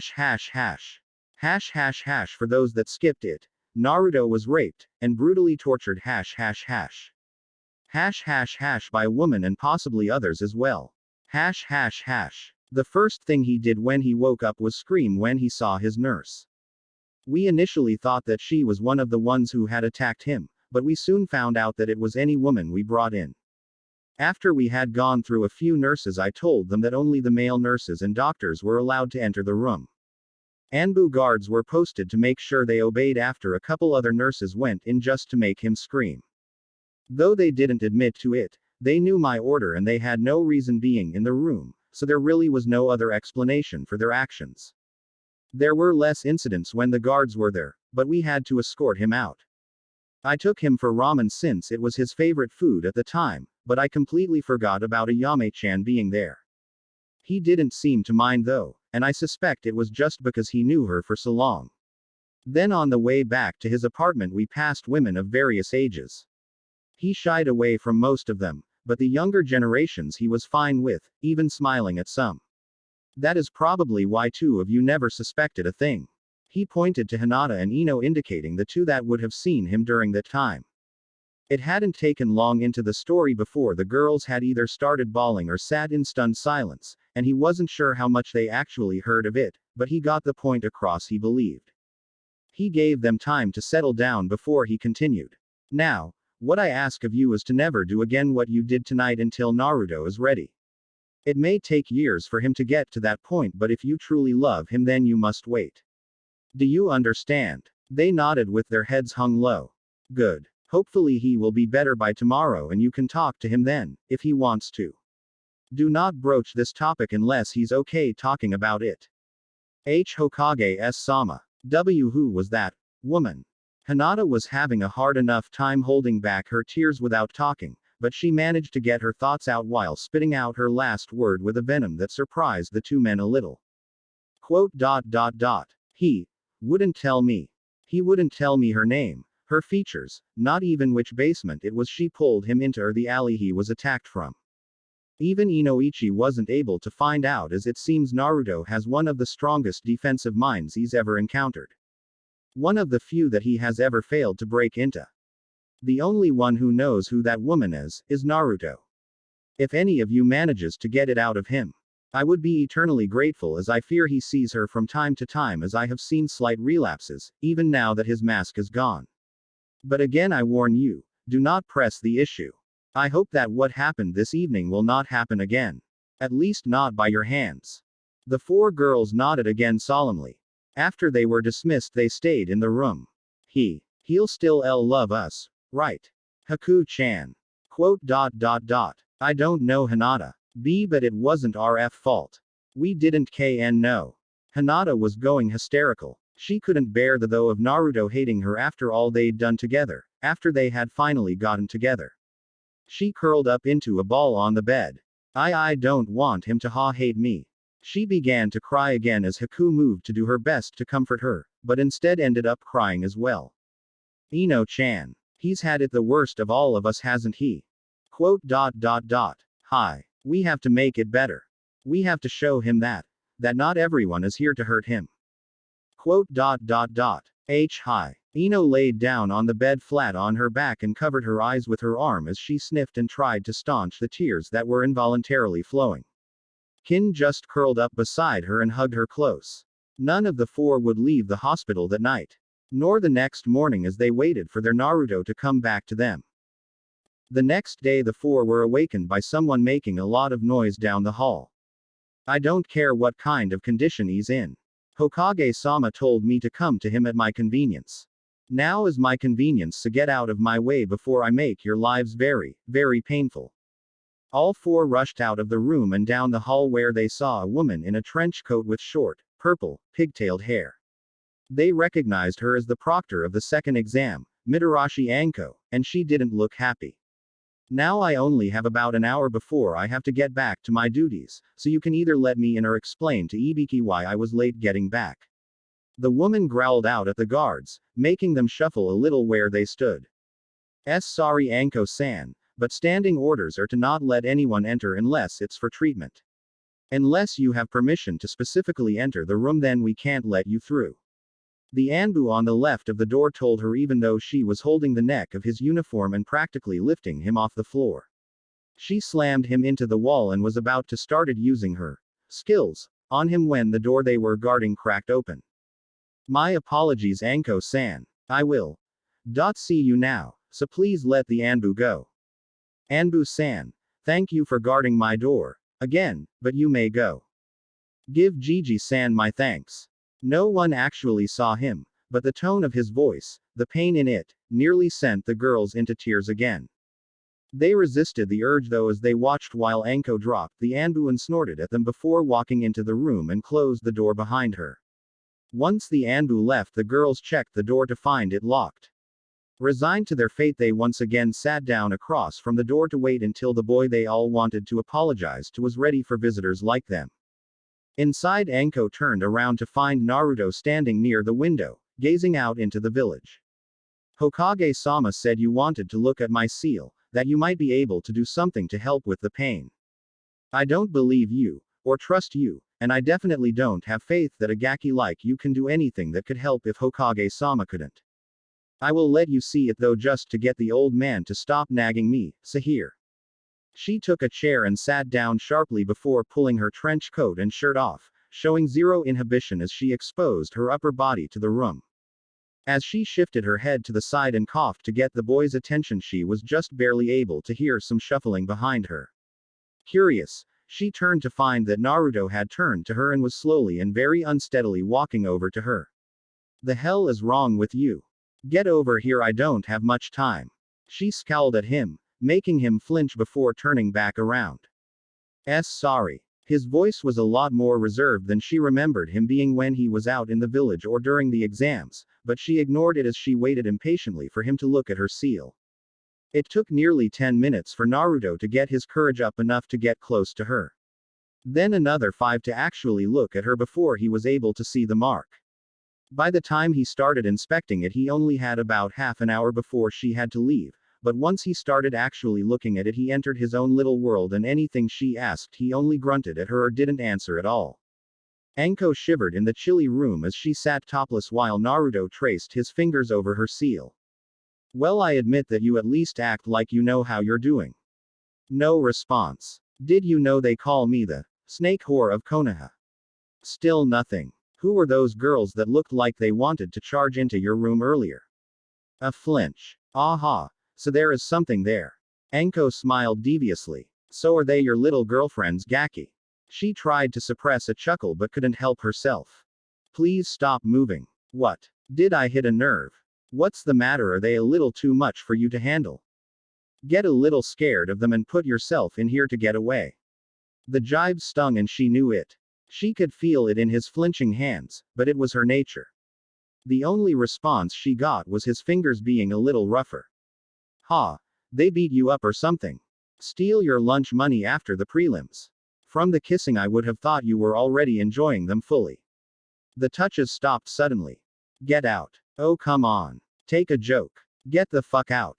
She turned on him expecting to put him down a peg or two, but found herself face to face with the same eyes she'd seen down in Orochimaru's lair the first time she encountered the blonde when Ibiki was with her. No. There was something else this time.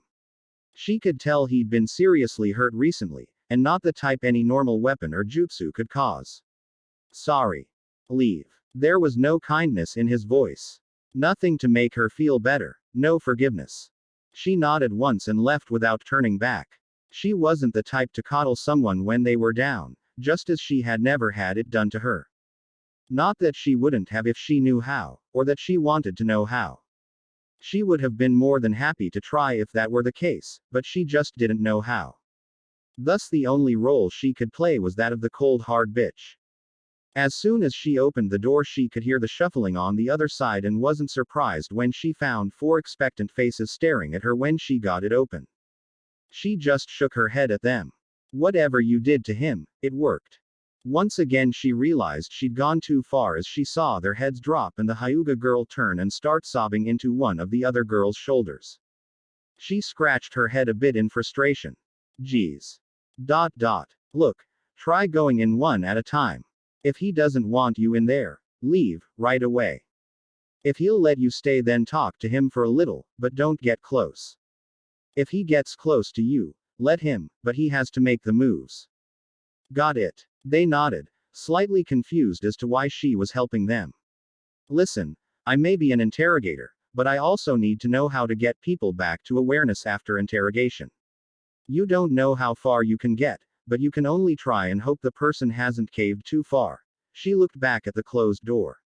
Just don't get your hopes up too high because, like I said, whatever you did, worked.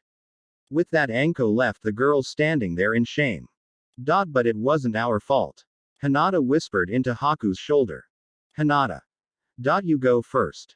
Her closest friend whispered to her as she pulled the girl off her shoulder. They locked eyes for a minute and Haku nodded as she turned the ex-Hyuga around and gave her a little push towards the door. No one made any objections as she disappeared into the room, and she silently thanked them for it. Inside Naruto was once again staring out the window just as he had been for his previous guest. He listened as the door opened, then closed before turning his gaze to his new guest. Hinata. His voice was dead and he looked exhausted to her. She immediately fell to her knees and bowed to the ground, crying. I'm so sorry Naruto-kun. We didn't know. A small pool of tears began to form on the floor beneath her as she kept her head to the ground, not wanting to look at his pain-filled eyes anymore. Eyes she knew she was partially to blame for being there. So you were told. I guess I should have expected it. He turned back to the window before talking again. I'm dirty Hinata. I've been abused in every way possible, left for dead so many times, ignored, and insulted. I don't blame you. Any of you for what you did to me. It just caught me unprepared. It usually only happens around adults. And I usually just get nervous. But last night I saw in the eyes of you for some of the same things that were in the eyes of that woman. And I guess I lost it. He turned back towards her. Get off the floor Hinata-chan. She looked up to see him trying to smile. It looked off, but it was clear he was trying to bury his feelings for her sake. Naruto-kun. He could see the morning sun glinting off the tears on her cheeks and it nearly broke his heart to know how worried she was. Slowly he walked over to her and stood in front of her. He smiled as best he could at her before lifting his hand and wiping her cheeks with his fingers. It was impossible for her to miss his trembling and it made her even more ashamed of her actions. The only way to make it better is to face it head on. His statement confused her as it seemed to be more to himself than to her and she stared at him with the question in her eyes until he closed his eyes and started to lean in. She was happy, but at the same time realized that he was putting himself through more pain, just to be closer to her again. She tried to move away, but he had already put his shaking arms around her and soon kissed her softly, slowly. She wasn't sure if she should lean into it, as it was more than she dreamed of ever since they had put him in here the night before. She found herself wanting his embrace even more than when she had been stalking him during their academy days. Cautiously she leaned into him, breaking the kiss as she buried her face in his shoulder and cried. I thought you would hate us. Never. You are precious to me, but please, just give me time. I'm not ready for that. Yet. At least not all at once. For now. He brushed her hair with his hand until she calmed down. Now I need to get out of here.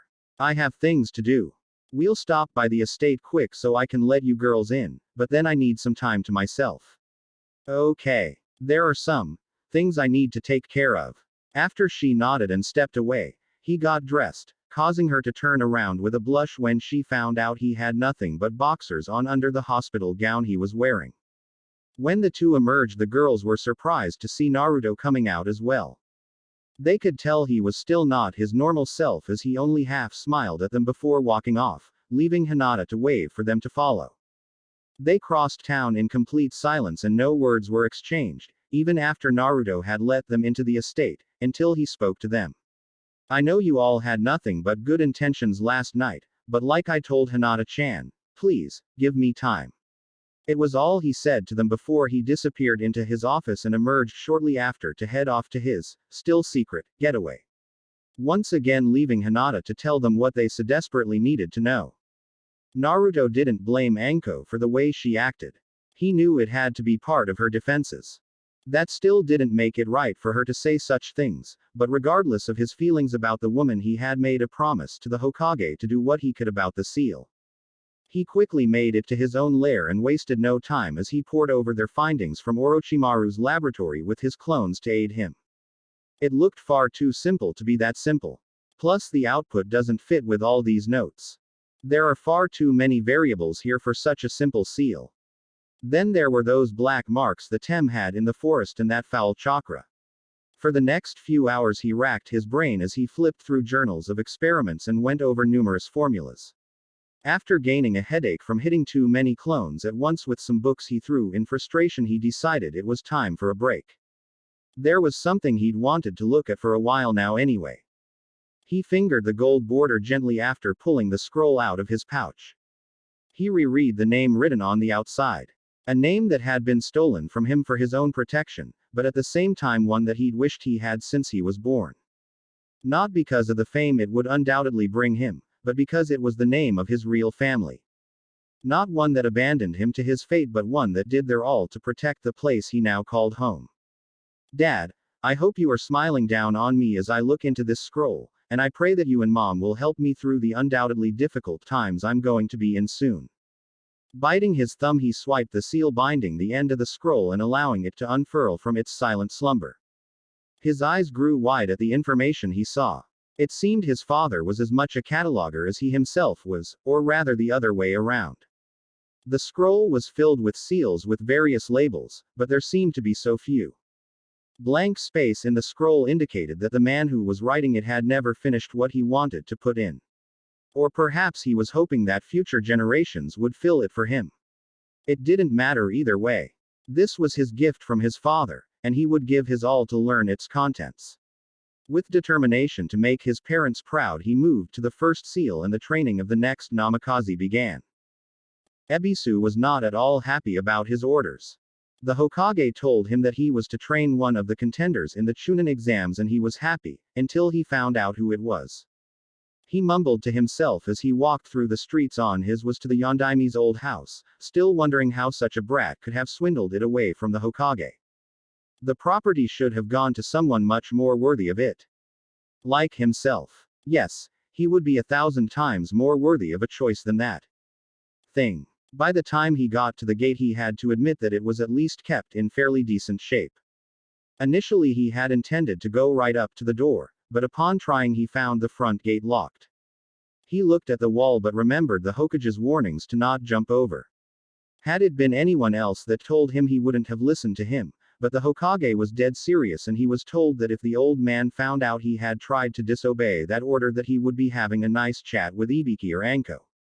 Two people that even he, an elite jonin and personal instructor to the Hokage's grandson, didn't want to meet on the wrong end of the kunai. Sighing at the lack of dignity he would be showing, Ebisu rattled the gate and called out to anyone that could hear him. To his surprise, a young girl with brunette hair showed up. She must be the one that's tending to the gardening. Maybe the rumors that the demon attacked some villagers and ninja was true and he got thrown out. He looked at the girl, who seemed a little impatient for being interrupted from whatever she was doing. Ah, hello. My name is Ebisu, and I think the person who I was looking for must not be here anymore. You were looking for Yondaime-sama. I would think that with you being a konoha nin that you would have heard that he died more than 12 years ago. Ah, no, I was looking for the one who lived here after that. I guess your parents didn't tell you that there was a boy who lived here alone before you. Quote. Sir, my parents are dead. If you're not going to come out and say who you were looking for, then leave. Naruto-kun doesn't like strange people hanging out around his property. She fixed a hard glare at the stunned jonin. Not only does that demon still violate the memory of Yondaime-sama, but now he's brainwashing girls to do his chores. Regaining himself, Ebisu stepped closer to the gate. Fine then. Would you please bring your master here? I believe it is him I'm seeking after all. Naruto-kun is not our master. Haku's scowl deepened. He's our boyfriend. Now wait here and I'll get him, but if you keep up that attitude you're going to be standing out there for a long time. He once again had to shake himself out of his shock. Would it be possible to let me inside so I don't have to wait in the street? Haku didn't even bother to turn around. Only Naruto-kun has the key to the gate, and if you think of him how you sound like you think of him, then I wouldn't let you in even if I had one. Not just brainwashed, but imprisoned too. Don't worry, Hokage-sama. I'll train him. I'll train him till he dies. Ebisu's grin died as he heard the gate unlatch and the young blonde stepped out, once again locking the gate behind him. You must be Naruto-san. I am Ebisu, jonin instructor to the elite. Hokage-sama has ordered me to teach you to better your chances in the final portion of the Chunin exams. Ebisu-san. I hope you can teach me well. Naruto bowed slightly to the man, clearly not trusting him as he kept the man in sight the entire time. It will be Ebisu-sensei from now on. How about we go inside and we will start with the basics of what you know. Ebisu moved to open the gate the boy had just come through but found it already relocked. Quote. Naruto-san, would you please unlock the gate so that we may begin your training? We won't be training here, Ebisu-san. Sensei. Pick a different spot. My property is only accessible to those I trust, and you have already put the wrong foot forward. Don't make this worse for either of us. Now pick somewhere else. I will teach you respect by the end of the day, boy. Mark my words. To his annoyance, the boy shrugged off one of his harshest teacher's glares like it was nothing. Grumbling at his loss of pride, he turned and walked off down the street with the genin at his heels. First, a little hot water torture. They arrived at the hot springs with Naruto wondering what the guy was up to. He didn't have to wait long as the sunglasses-wearing man walked right out onto the steaming water of the spring-fed stream near the hot springs. Since you have no jonin-sensei, we'll start with some basics. This is the easiest of the chakra control exercises since, if you fall, you have a nice soft landing. It should be easy for a genin like you to figure out. Ebisu sneered at the boy. Boil alive, brat. Having no jonin-sensei to even teach you tree climbing is just bad luck for you. Playing his part, Naruto acted like an excited genin would and ran for the stream, jumping towards his sensei.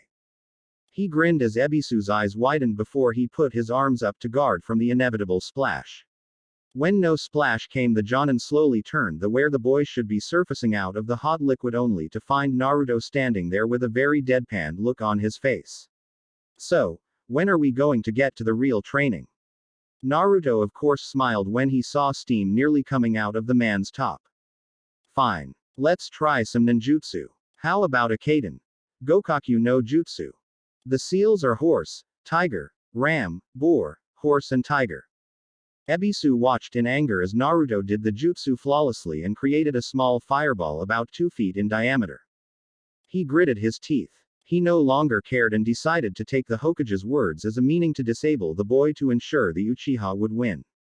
It was what the elders had told him would happen eventually anyway, once Sarutobi realized how strong the demon was getting. Not bad, but I will show you how it's really supposed to look. Kaden. Gokaku no Jutsu. Before Naruto could stop him, Ebisu had already gone through the hand signs and sent his own fireball at Naruto. This one was about 10 feet in diameter and the heat made the already steaming water start to boil as it traveled towards Naruto. Sweden. Suiryuden no Jutsu. A new voice echoed and a huge dragon of water rose out of the stream, swallowing the fireball whole before crashing back to its rightful home. Both Naruto and Ebisu looked over to the nearby bath wall to see a white-haired old man crouched there looking over his shoulder at them. Would you two take it somewhere else? You're interrupting my research here. Ebisu was infuriated that he had not been able to maim the boy as he planned, and he obviously wasn't thinking straight with his next move either. You vile perverted old man. You shame us with your very presence.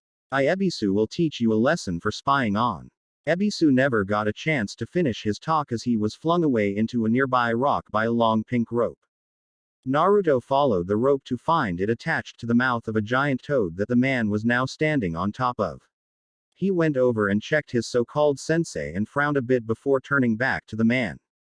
Well, that's great. Now what am I supposed to do? I was hoping he would at least teach me something useful, but no, you had to knock him out before we could even start any real work. Kid, he was trying to kill you. You should be bowing down on your knees to me for even considering saving your ass. And who asked you to save his ass, Jiraiya? A voice spoke out from behind the man. Jiraiya spun around on his toad's head, much to the amphibian's annoyance, and came face to face with Naruto. He turned back to the one he'd been talking to just as it puffed out of existence after giving him a smile and a wave.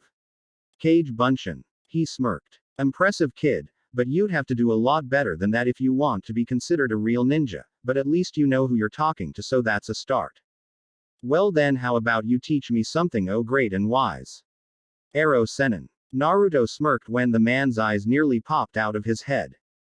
Like hell I would teach a kid like you. No respect at all for a legend like me. Just what is the old man teaching these brats nowadays? The Sannin turned to leave, but was once again face to face with the boy. That's really annoying, you know. He deadpanned. It's supposed to be. Tell me about your partner there, please. I've never seen a frog that big. Jiraiya and his companion both sweat dropped when they saw the stars in the kid's eyes. First of all, he's a toad and his name is Gamma. He is one of my summons, as I'm sure you know since you know my name. Jiraiya smirked as the boy inched closer. It's a pleasure to meet you, Gamma-san. My name is Uzumaki Naruto and I like toads. The two older beings laughed a little nervously, until Jiraiya realized what the kid said. You said your name is Uzumaki Naruto. Hi. Naruto looked up at the man with a big grin on his face from being so close to one of the toad summons. Ah. Well, maybe I will train you a bit after all, but not here.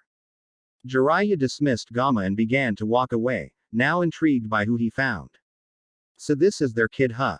His jutsu was pretty weak, but his chakra control seemed fine. I wonder who the kid's sensei is though. That Ebisu guy couldn't be it. Sarutobi sensei didn't say anything about the kid even passing the academy, so I wonder why he has someone like that teaching him anyway. They came to a clearing near a stream and Jiraiya took a thinking pose while he looked at the boy. After a few minutes of scrutiny he nodded his head and once again summoned Gamma. This time though Gamma had a large scroll with him. Kid, since you like toads so much I'm going to have you sign the summoning scroll for them. He took the scroll from Gamma, who dispelled himself since his job was done. Jiraiya laid the scroll out on the ground and unfurled it so Naruto could see the names. He watched as the boy read each one to himself before getting to the last one. He heard Naruto barely whisper, Namikaze Minato, as he traced his hand over the name. Well, sensei did say he idolized the Minato-kun. Guess that comes as no surprise.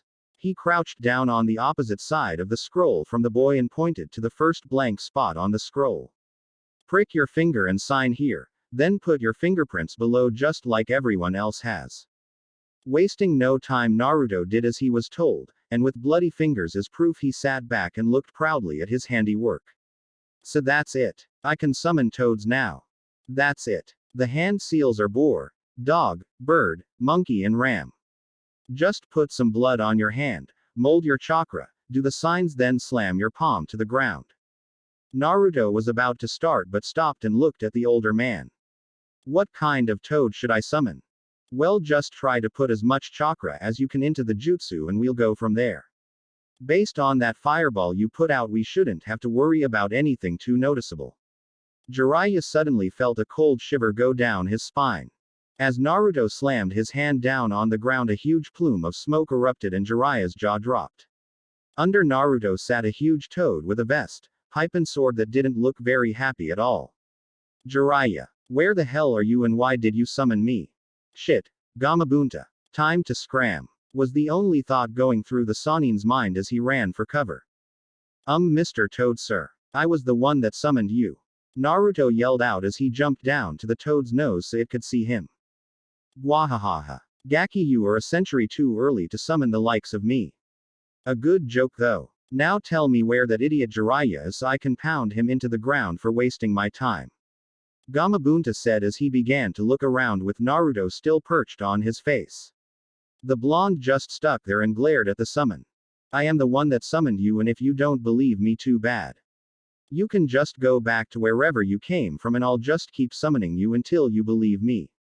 Besides, Ero Sennin ran away when he saw you come out. Ero Sennin. Quote.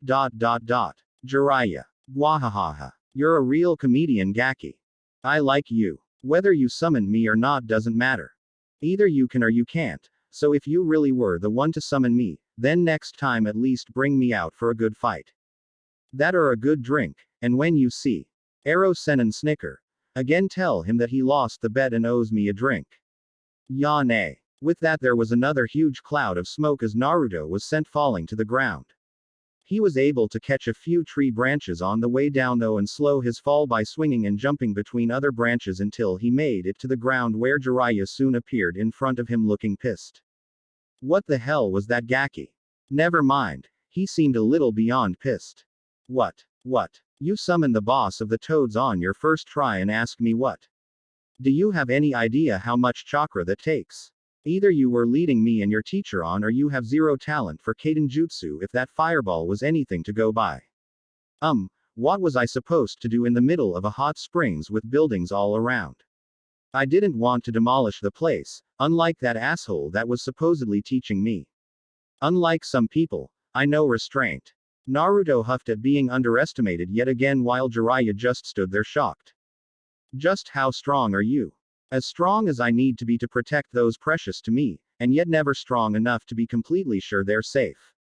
Such a wise phrase from someone so young that Jiraiya did the only thing he could think of. He took out a pad and pencil and started writing. What are you doing, Ero Sennin? That line you just said would be great for a book I'm writing.